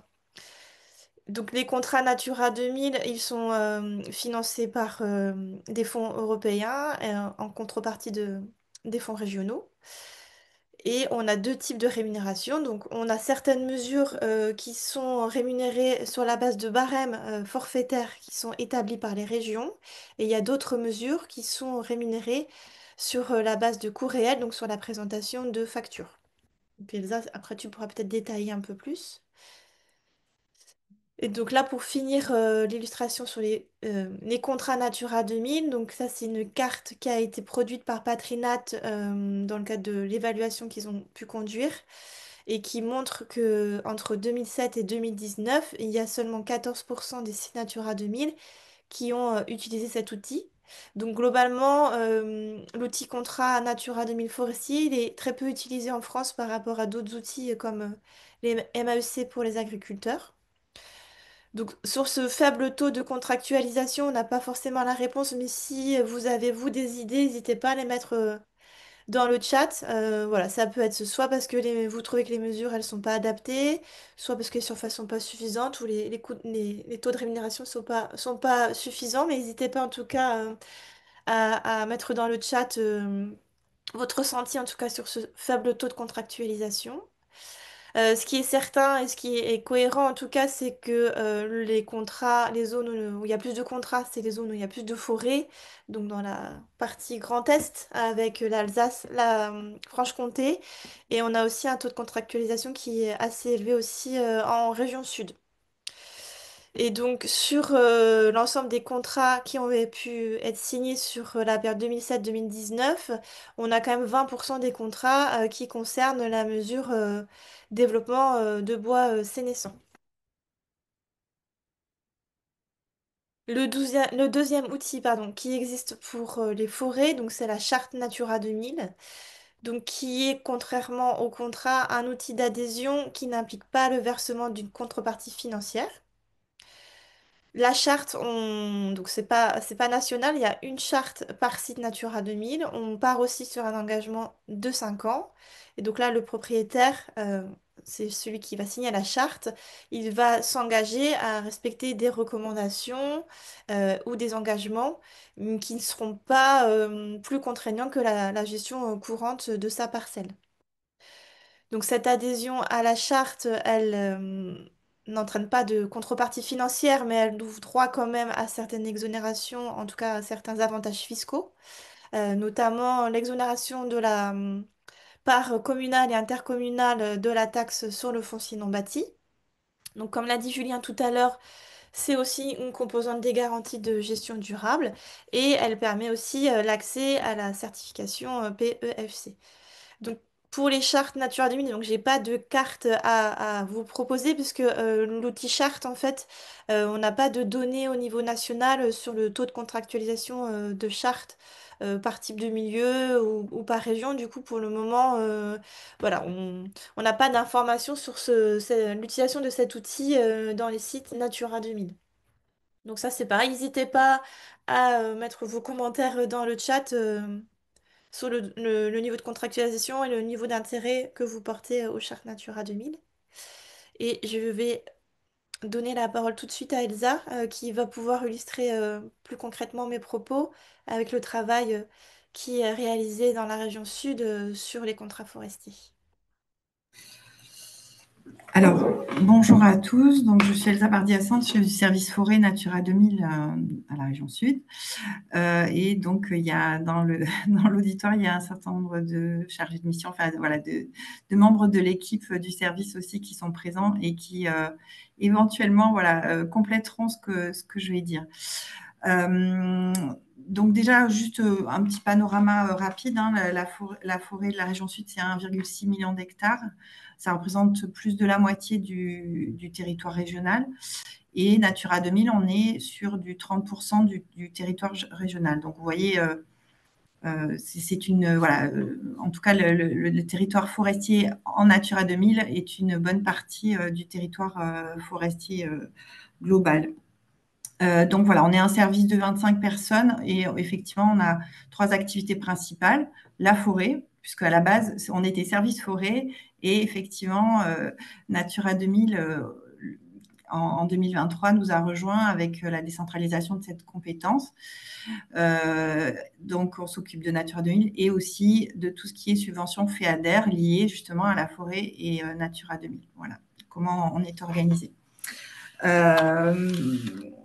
Donc, voilà, nous, quand on a repris la compétence, ce qui nous a semblé important, c'est justement de pouvoir lier justement nos 2 thématiques principales au sein du service, forêt et Natura 2000. Et c'est pour ça qu'on a, voilà, depuis le début, depuis 2023, on travaille à faire en sorte voilà, que les différents enjeux puissent être conciliés. D'autant que notre forêt, elle est plutôt, on n'a pas vraiment une forêt de production, on est plutôt sur une forêt justement multifonctionnelle. Et on avait déjà, nous, au niveau du service forêt, l'habitude de concilier les différents usages et fonctions de notre forêt. Autre point important, c'est que notre forêt, elle est aussi très fragile puisqu'elle est, voilà, chaque année, elle subit des incendies de forêt depuis très longtemps. Voilà. Donc, c'est vrai que vous, dans les autres régions, maintenant, ça, voilà, ça commence à remonter. Vous avez aussi ce problème-là. Mais nous, c'est vrai qu'on a une habitude aussi de gestion forestière, de défense de la forêt contre les incendies. Et voilà, donc qui aussi, quelquefois, venait aussi en contradiction, entre parenthèses, enfin, par rapport à la gestion, à la préservation de la biodiversité, pardon. Donc, pour en revenir à nos contrats Natura 2000, donc depuis effectivement la prise de compétence, nous avons décidé, parce que voilà, pour différentes raisons, pour pouvoir financer nos contrats Natura 2000, de passer sur de la subvention 100% région. Effectivement, d'éviter le FEADER. Et nous avons pu donc financer 44 contrats sur la période donc 2023-2025. Ça représente un budget région assez conséquent, donc de plus de 500 000 euros.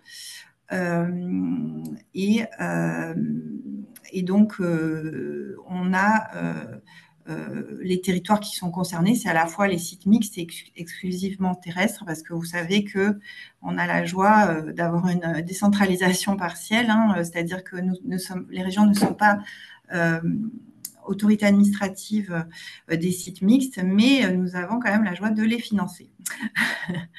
Et que sur les sites mixtes, il peut y avoir de la forêt aussi, ou en tout cas des contrats. En tout cas, voilà, donc en ce qui concerne les contrats forestiers, donc nous avons financé 11 contrats, ce qui représente à peu près un quart, et essentiellement, par contre, des contrats bois sénescents. Voilà, malgré effectivement toute la palette que propose Natura 2000 de contrats. Et effectivement, et 2 contrats de débardage alternatif, dont un va vous être présenté tout à l'heure. Tu peux passer à la diapo d'après. Donc ensuite, nous, on ne s'est pas contenté, enfin voilà, justement, comme on était service forêt Natura 2000, on a souhaité vraiment travailler sur cette thématique forêt Natura 2000. Et on s'est pas limité au contrat forestier. On s'est dit, voilà, on avait déjà, dans le cadre du service forêt, une convention avec l'ONF qui se passait très, très bien, dans laquelle nous avions des actions très intéressantes, voilà, de part et d'autre, enfin, côté ONF, côté région. Et on a souhaité, en fait, l'élargir, cette convention à Natura 2000 pour pouvoir, justement, à la fois développer, bien comprendre ce qu'étaient les contrats forestiers, et en particulier le contrat forestier bois sénescent, puisqu'on s'apercevait que c'était pratiquement, enfin, tous les contrats qui étaient passés dans la période avant 2023 étaient des contrats bois sénescents. Donc, on a demandé à l'ONF un appui technique pour nous, les chargés de mission, et voilà, l'équipe technique de la région, mais aussi pour les animateurs Natura 2000, sur justement comment mettre en œuvre le dispositif pour le développement des bois sénescents. Donc, il y a eu une analyse de tous les contrats qui ont été passés, et aussi un lancement voilà, d'une enquête pour la mise en œuvre d'une trame de vieux bois et de contrats Natura 2000 bois sénescents. Il y avait aussi un arrêté préfectoral qui est justement avec des barèmes pour le financement de ces contrats. Et donc, on s'est posé la question de savoir s'il fallait réviser ces barèmes. Donc là aussi, on a souhaité travailler avec l'ONF là-dessus. Et également, notre souci, c'est que dans notre région, la forêt, en fait, elle souffre de non-gestion et pas, voilà, et justement pas forcément en faveur de la biodiversité, juste parce qu'elle n'est pas gérée. Et donc, on ne voulait pas en fait se retrouver à financer des projets d'opportunités de bois sénescents qui finalement n'étaient pas forcément opportuns. Donc, on avait besoin justement de pouvoir travailler sur un arbre de décision pour aider à prioriser les contrats Natura 2000 de ce type-là. Et également, l'organisation de journées découvertes voilà, à destination des animateurs Natura 2000, dont une qui aura lieu la semaine prochaine à Lantosque dans les Alpes-Maritimes. Ensuite, l'idée était aussi de réaliser et de modéliser une trame de vieux bois pour chaque département et pour vraiment qu'on puisse évaluer les secteurs les plus propices à des contrats bois sénescents et au sein d'une trame écologique un peu globale. Et donc ça nous a semblé intéressant aussi de le travailler avec l'ONF. Voilà. Et d'ailleurs, je crois que Coraline est présente aussi aujourd'hui à ce séminaire qui travaille avec nous de l'ONF. Voilà, donc en 2026, on va continuer à travailler avec l'ONF et justement à affiner l'analyse d'opportunités en s'appuyant justement sur les cartographies de trames de vieux bois. Mais aussi, aujourd'hui, on voudrait vraiment pouvoir développer d'autres contrats forestiers parce que, voilà, encore une fois, la palette est grande, mais on sent bien que, voilà, on a tous besoin de monter en compétence finalement sur ces contrats forestiers, que ça soit nous, l'équipe, ou les animateurs. Et donc, voilà, on a proposé à l'ONF de travailler avec nous pour cadrer techniquement les autres types de contrats et justement former à la fois l'équipe région et les équipes des animateurs Natura 2000 sur ces questions-là. Et donc, on a le pendant de cette convention aussi avec le CNPF. Et donc, là, on a développé, on va dire, deux types d'actions. Donc, pour promouvoir en fait l'indice de biodiversité auprès des acteurs régionaux, puisque c'est un outil qui a été développé par le CNPF. On a formé nos animateurs Natura 2000 à cet indice et aussi, voilà, on essaye de diffuser vraiment et de promouvoir cet indice un maximum et notamment à la garde régionale forestière qui sont des jeunes chaque été qui font de la surveillance et de la sensibilisation en entrée de massif pour prévenir les incendies de forêt. Et également, donc cette année, justement, on va travailler avec le CNPF pour améliorer la prise en compte des espèces protégées, des enjeux environnementaux au sein des zones Natura 2000 lors de la rédaction des PSG. Voilà, donc, et encore une fois, l'idée, c'est vraiment de travailler avec le CNPF pour faire en sorte que aussi les animateurs soient bien consultés en amont de la validation des PSG. Voilà, et aussi, ils proposent de participer à la mise à jour des données sur les différentes plateformes de collecte de données. Un autre sujet qu'on a travaillé aussi pour justement essayer de concilier les enjeux, c'est DFCI biodiversité. Si je suis un peu trop longue, Aurélie, tu me dis. Hein. Ça va. Voilà, donc Oui, donc c'est vrai que dans notre région, comme je vous disais, notre forêt est fragile et elle est sujette aux incendies de forêt tous les ans. Et donc, et notamment, on a subi un gros incendie en 2021 sur le massif des Morts qui a fait deux morts et 7000 hectares incendiés.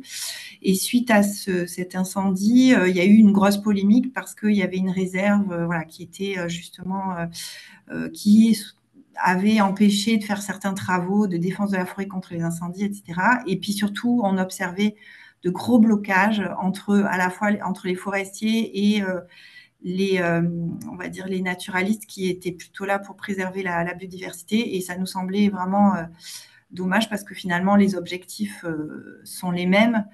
C'est juste qu'on ne les prend pas forcément par le même biais. Donc, on a, avec la DRAF, on a, dans le cadre du comité régional du risque incendie de forêt, qui est coprésidé par le président de région et le préfet, on a organisé 2 groupes de travail pour justement essayer de concilier les travaux des FCI et la préservation de la biodiversité. Alors, juste un petit aparté quand même, nous, on n'est pas parti sur les obligations légales de débroussaillement parce que justement, dans notre région, pratiquement toutes les communes sont soumises à ces obligations et on voit malgré tout qu'elles sont peu respectées. C'est-à-dire qu'on a malheureusement 40% des OLD qui sont réalisés et parce que c'est une réglementation qui est vraiment complexe à mettre en œuvre. Donc voilà, on a souhaité, et puis en plus elle est mise en œuvre par les particuliers. Donc on a souhaité plutôt aller sur la DFCI parce que là, la DFCI, on est plutôt sur des entreprises ou en tout cas des professionnels. Et donc on sait qu'il y a vraiment une marge de manœuvre pour s'améliorer. Et d'ailleurs, on le voit au fil des groupes enfin, voilà, des groupes de travail qui ont été organisés. On voit vraiment que les gens voilà, commencent à prendre en compte à la fois côté biodiversité et côté DFCI. Les gens s'écoutent et en tout cas commencent à comprendre comment, voilà, ce qui est faisable et ce qui ne l'est pas. Donc, il y a eu un groupe de travail biodiversité dans les stratégies DFCI, puisque on a effectivement des plans départementaux et aussi ce qu'on appelle nous des PIDAF, des plans de massifs voilà, de défense de la forêt contre les incendies qui ne prenaient pas forcément en compte les enjeux biodiversité. Donc ça, voilà, on veut vraiment que tout ce qui est document de planification de la DFCI puisse prendre en compte les enjeux DFCI, mais que ça reste, voilà, ça reste dans un cadre de concertation. Et également les entreprises, voilà, qui sont toujours très embêtées parce que pour faire les travaux, souvent ils se plaignent parce qu'il y a des périodes où ils peuvent plus faire de travaux, en tout cas chez nous, parce qu'il y a le risque incendie, ils peuvent plus rentrer dans les massifs. Mais en plus, voilà, si on leur ajoute des périodes effectivement où ils ne peuvent pas faire les travaux à cause de la biodiversité, en gros, il reste 3 mois où ils peuvent travailler. Donc il y a vraiment un travail à faire avec eux pour voir comment ils peuvent quand même faire des travaux, mais tout en respectant la préservation de la biodiversité. Voilà. Et donc là, il y a un gros travail qui a été fait depuis presque 2 ans et qui est sur le point d'aboutir. On a plus beaucoup de temps, Elsa. Peut-être celle-ci passer un peu plus vite, si ça te... Oui, voilà, bah, très rapidement, de toute façon, on vous a mis juste un contrat voilà, boissé naissant voilà, sur le parc du Mercantour, avec, vous aurez voilà, la diapo, voilà, c'est mettre en place des îlots en forêt de libre évolution, rien de, de révolutionnaire en tout cas. Mais en tout cas, on aime quand même voilà, ces contrats-là. Mais encore une fois, on a envie aussi d'élargir la palette des contrats qui aujourd'hui sont passés.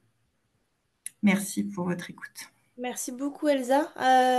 Comme je vois que le temps défile et qu'on a aussi le témoignage de Monsieur Puy, je te propose peut-être de répondre aux questions dans le chat. Alors là, toutes les conversations sont un peu mélangées, donc il va falloir que tu retrouves des questions spécifiques. Mais effectivement, en tout cas, le sujet des contrats Natura 2000, c'est peut-être un sujet qu'il faudra effectivement qu'on aborde au niveau national aussi sur le type de mesures qui sont proposées. Voilà, j'ai vu qu'il y avait des mesures qui n'étaient pas toujours adaptées à la gestion en place. Idem avec les chartes Natura 2000 et effectivement le problème de l'exonération de la taxe qui n'est plus compensée à la même hauteur qu'au départ et qui peut des fois pénaliser le budget des collectivités. Voilà. Donc, Elsa, tu as Aurélie, le fil de discussion? Oui, Aude? je me permets juste faire une petite précision sur la Oui, diapo qui s'affiche. oui. En fait, c'est un contrat Natura 2000 qui a été mené par la communauté de communes Alpes d'Azur, en fait, sur le site Natura 2000 d'Entrône-d'Aguis qu'ils animent. Et il y a notamment le logo du parc parce qu'ils font aussi en partenariat avec le logo du parc parce qu'il y a une partie en zone d'adhésion du parc du Mercantour. C'était juste pour préciser en fait Très qu'on bien. était sur le territoire. Parce que je sais qu'ils sont présents dans la salle. Du coup, Pas de je souci. me permets Merci Aude. En tout cas, n'hésitez pas à contacter la région Sud hein, si vous voulez bénéficier de leur retour d'expérience sur les travaux qu'ils conduisent à la fois sur l'enjeu des FCI, sur le partenariat qu'ils ont aussi avec l'ONF pour travailler sur la trame de bois à l'échelle de la région. Et du coup, on reste en région Sud et j'espère que Monsieur Puy, vous êtes toujours là et que vous avez vous aurez pu régler vos problèmes de son. Oui, Euh, bonjour. Oui, Oui. ça y est. Bonjour. Merci en tout cas d'avoir accepté notre proposition de venir témoigner. Donc, c'est la région Sud qui nous avait suggéré de vous contacter pour que vous puissiez nous partager votre retour d'expérience sur votre commune. Je me suis permise de vous préparer quelques diapositives. Voilà, comme ça vous pouvez illustrer aussi un peu votre territoire. Voilà, C'était pour les personnes qui connaissent pas votre commune, voilà, localiser un petit peu. Donc juste rappeler que la commune elle est localisée dans les Hautes-Alpes, donc qui est en région sud. Oui, une particularité, c'est que nous sommes soumis à une pression touristique importante, ainsi qu'à une station de ski, puisque nous sommes la station de Serre-Chevalier, donc grande station de ski. Et grosso modo, notre système forestier se divise en deux parties, de par sa géographie, c'est-à-dire un côté UBAC avec du bois d'œuvre, du bois qui a une valeur importante, qui est le mélèze. Par contre, le côté Adré, côté sud, exposé plein sud, qui est en site Natura 2000, effectivement, lui a des essences forestières moins cotées. C'est essentiellement du pin sylvestre et du pin accroché, mais qui a aussi subi une pression à la fois touristique. Il y a aussi du pastoralisme. Enfin, il y a beaucoup d'intervenants dans l'utilisation de cette forêt. Donc, on s'est rapproché donc du site Natura 2000 pour aider une exploitation de cette forêt. Et alors, comme c'est visualisable sur la carte, en fait, votre commune, elle a 40% dans le territoire, dans le site Natura 2000, qui est Oui, un c'est ça. très grand site Natura 2000, ce qui fait plus de 25 000 hectares, avec 5 communes, et c'est la commune de Nevache qui porte le site Natura 2000, si je dis pas de Tout à bêtises. fait, c'est ça, oui. Et nous sommes voisins avec la commune, donc ça, c'est une partie du territoire qui effectivement est essentiellement dans la commune de Névache, mais qui recoupe aussi une partie des communes de Villeneuve-la-Salle, Saint-Chaffré et Monétier-les-Bains, qui sont toutes parties de la station de ski de Serre-Chevalier. Alors du coup, dans le cadre de Natura 2000, voilà, vous êtes rapproché de l'ONF qui, du coup, gère la forêt communale. Tout à fait. Donc le versant Adré, c'est-à-dire exposé plein sud, est une forêt qui n'a pas une grande valeur. C'est pas du bois qui est tricoté. Comme je vous le disais, c'est du pin accroché, du pin sylvestre. Donc valeur financière qui est pas très élevée. Donc on a décidé de l'exploiter dans le cadre de la gestion conjointe avec l'ONF, de l'exploiter pour du bois de chauffage, ce qu'on appelle de la coupe à fougère, qui est destinée à l'approvisionnement des habitants de la commune en bois de chauffage. Comme c'est une zone assez sensible sur pas mal de choses, il y a du nichage de grands tétras, donc restriction aussi sur le calendrier d'exploitation. En été, on évite. Il y a beaucoup de zones humides, il y a du pastoralisme, donc on a essayé d'établir un calendrier et en partenariat avec l'ONF et avec Natura 2000, puisque c'est une zone qui est classée Natura 2000, on s'est penché sur le problème d'exploitation de cette forêt et voir quels étaient les enjeux et la meilleure manière de l'exploiter. Et nous avons décidé déjà il y a 3 ans de mettre en place un débardage du bois à la fois par le cheval et par le tracteur, euh, de façon à préserver au maximum les zones humides et puis d'essayer de trouver la meilleure possibilité d'exploitation de cette forêt. Oui, du coup là l'idée effectivement c'était de maintenir les zones humides qui étaient dans la forêt en enlevant un peu le piquetage des pins à accrocher qui se trouvent autour si je me trompe pas. Oui, c'est ça, oui. Et du coup le surcoût là en fait que ça entraîne quand même pour le Alors, il y a un confort. surcoût, oui, qui représente à peu près un tiers du prix du débardage, hein. Il est indiqué, je vois, il y a 30 euros de surcoût hors taxe par mètre cube, ce qui nous fait pour un cubage de 2500 mètres cubes à peu près exploité, un surcoût de 7800 euros hors taxe, qui a été effectivement pris en charge à 100% par le Natura 2000 et par la région, bien sûr, au niveau des subventions qu'on a pu avoir. Et donc pour nous, c'est très intéressant sachant que on préserve notre environnement, on améliore, on évite de faire des coupes avec des abatteuses qui font des grandes trouées dans la forêt. Et comme c'est une zone très touristique aussi, de préserver notre environnement pour les chemins de randonnée. Voilà. Donc, ça fait déjà la troisième année qu'on fait ça. C'est la première année où nous sommes subventionnés par Natura 2000 et par la région. Euh, on n'en retire que du bon, on va dire. Est-ce que du coup là c'est une opération ponctuelle ou est-ce que sur la durée totale du contrat vous allez après faire du débardage à cheval sur d'autres secteurs ou c'est juste un secteur? Certainement, on va continuer. Ça, je vous dis, c'est la troisième année où nous faisons ça. La forêt, qui est 500 hectares à peu près, elle est divisée en parcelles d'exploitation. Donc, on exploite parcelle après parcelle en fonction de, de l'ONF, de ce que nous dit l'ONF, hein, de la gestion de cette forêt. Et donc, voilà, on pense l'année prochaine continuer sur une autre parcelle selon à peu près les mêmes conditions. Et du coup là la personne qui s'occupe de faire le débardage à cheval, vous avez dû faire un marché public pour le... Oui, oui, on a appelé, on a passé un appel d'offres hein, avec l'aval de l'ONF, c'est l'ONF qui s'en est occupé. On a eu quatre postulants.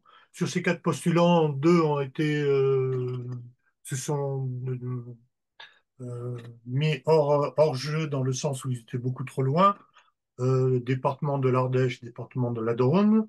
Un autre postulant qui était pas très loin a été donc en rivalité avec un forestier local et à prix égal et avec une prestation plus importante pour notre forestier local, on a décidé de prendre bien sûr le forestier de la commune. Euh, voilà. Donc il n'y a pas eu de... Ça fait l'objet d'un contrat de devis et de... Tout est dans les règles avec l'ONF. Et du coup, en termes de montage du dossier, est-ce que voilà, vous avez eu des difficultés en particulier pour monter le dossier d'un point de vue Des administratif? difficultés, non, Et- dans le sens où on a délégué le travail à la représentante de Natura 2000 à Nevache, Madame Vuinet, qui s'est parfaitement occupée de ça. L'ONF aussi a travaillé sur sa partie en tant que maître d'œuvre. Donc, tout le travail administratif, on l'a délégué un peu à ces deux acteurs, hein, le Natura 2000 et l'ONF. Et apparemment, ça s'est très bien passé puisque le résultat a été probant et la subvention a été acceptée par la région. Et du coup, vous disiez que c'était subventionné à 100%, mais vous n'avez pas un autofinancement apporté normalement de 20% pour...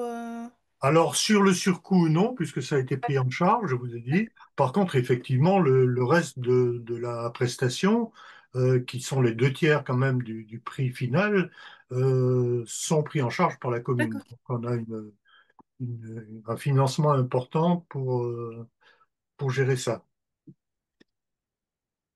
Et du coup, ce qui est aussi intéressant là dans votre retour, c'est que le bois là que vous sortez, vous en avez déjà un peu parlé. Après, vous le proposez gratuitement aux habitants Alors, de pas la commune. Pas gratuitement, parce gratuitement, que pardon. Je me suis emballée.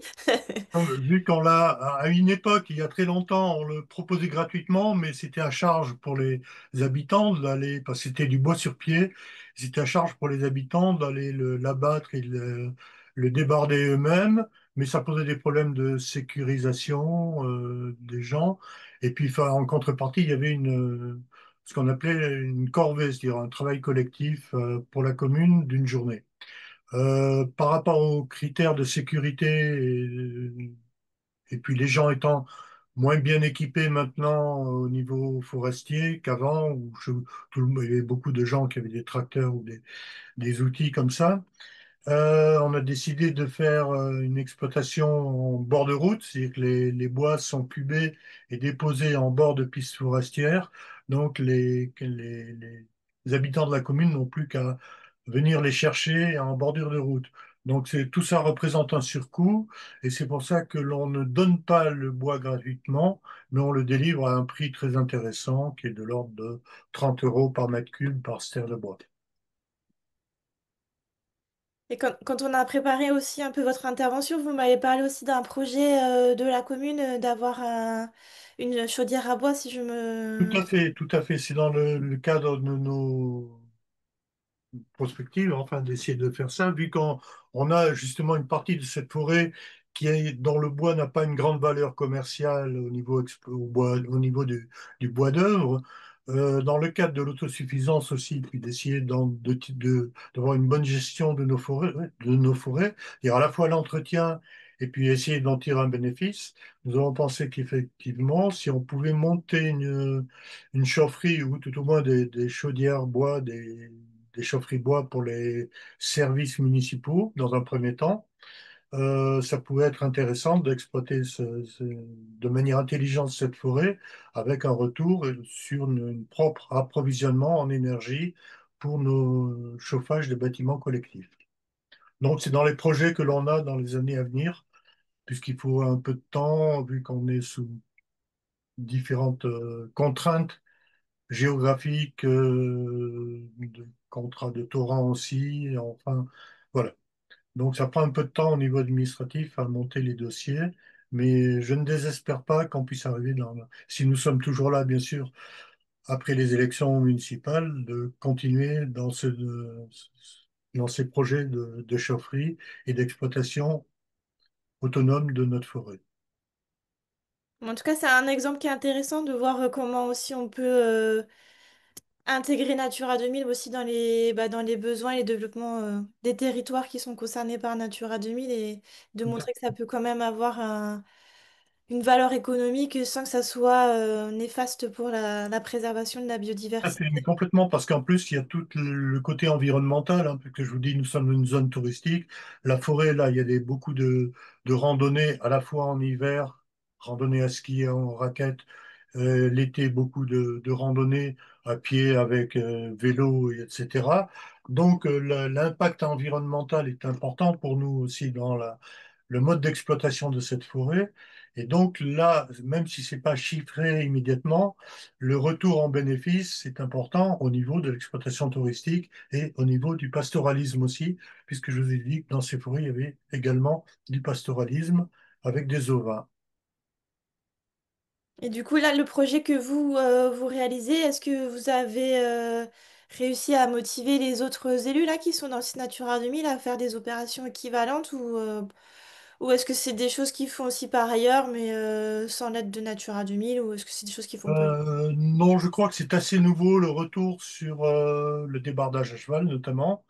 Il faut qu'on puisse prouver aussi qu'économiquement ça tient la route. Euh, les gens ont l'air intéressés, je pense que c'est quelque chose qui peut être amené à se développer, oui.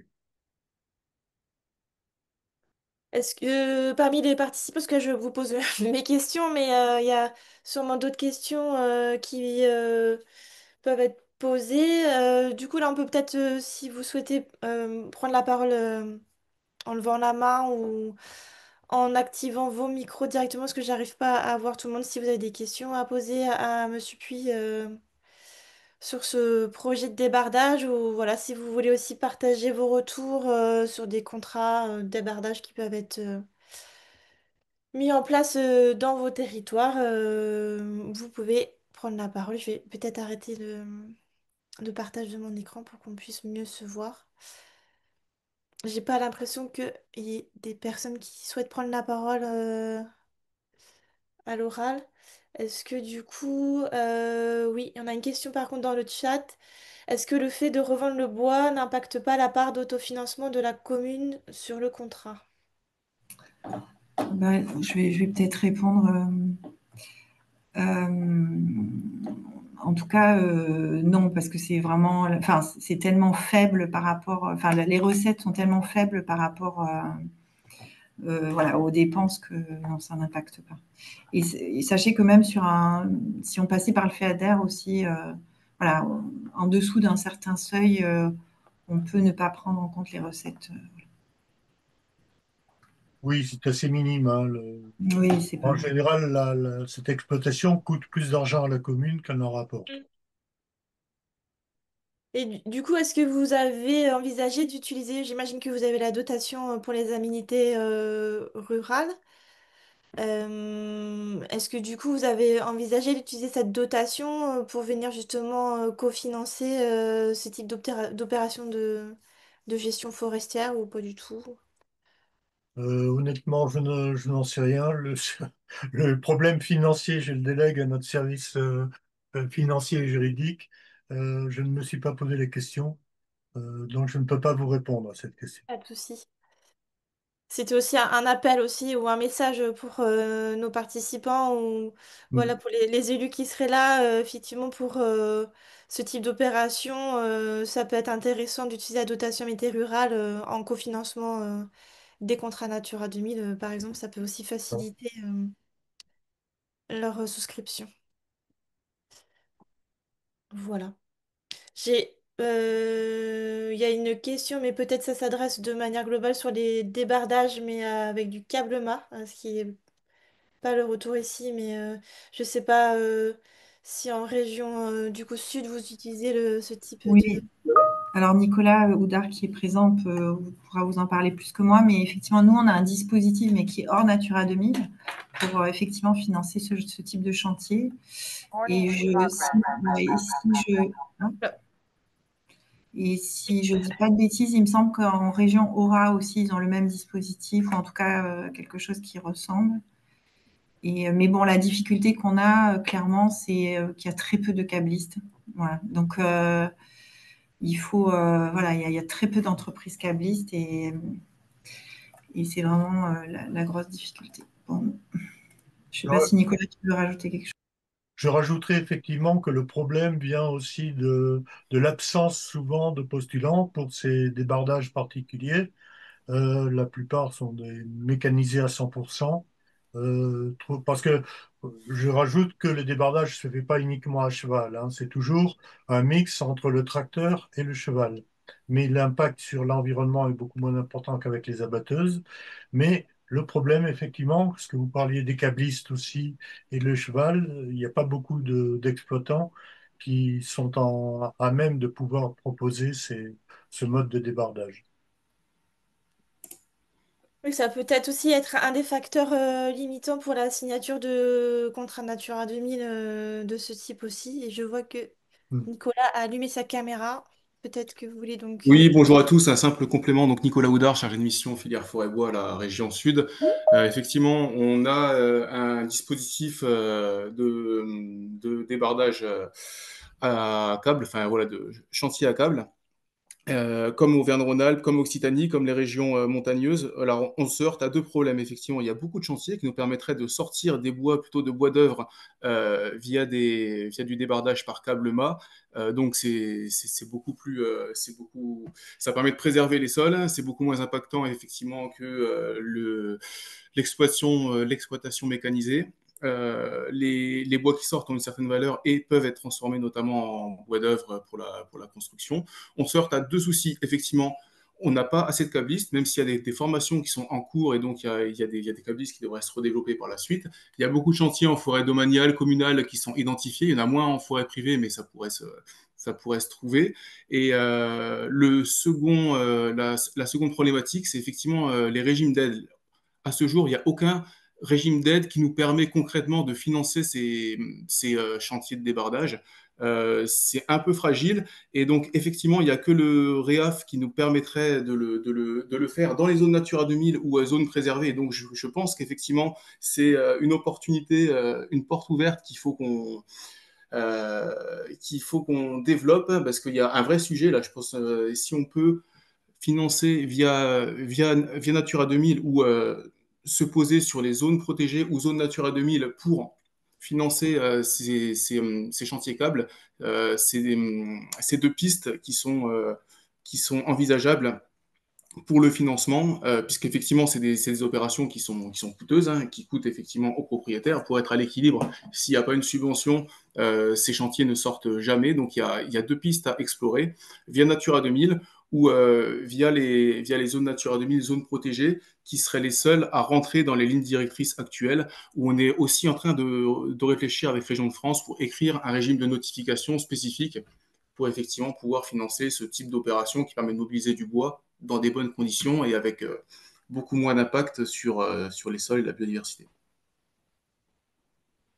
Bah, merci pour ces précisions. C'est un chantier qu'on pourra suivre aussi au niveau national et qu'on pourra du coup vous relayer au niveau des territoires. Voilà, donc avant de clôturer le webinaire, je voulais d'abord remercier nos intervenants pour la qualité de vos présentations et voilà les réponses que vous avez pu apporter aux participants. On reproposera des webinaires l'année prochaine sous le même format, donc des webinaires thématiques, dont un normalement qui sera au moins sur la gestion de la fréquentation. Et on a également prévu pour information des webinaires pour les élus qui seront proposés après les municipales pour pouvoir former et informer les nouveaux présidents de comité de pilotage. Voilà. Et d'ici là, si vous participez au Salon des maires, sachez juste que du coup la mission Interréseau a un stand qui est prévu dans le hall Salon de la biodiversité. Donc n'hésitez pas à venir me voir si vous avez l'intention de venir. Voilà, ce sera toujours l'occasion de se voir en vrai. Et on aura aussi des guides des élus papier, voilà, si vous souhaitez venir en récupérer. Il me reste plus qu'à vous remercier encore une nouvelle fois et bah, vous souhaiter un bon appétit. Et puis on se retrouvera l'année prochaine pour de prochains webinaires. Merci Aurélie. Merci à tous. Bonne journée à tous. Merci, au revoir.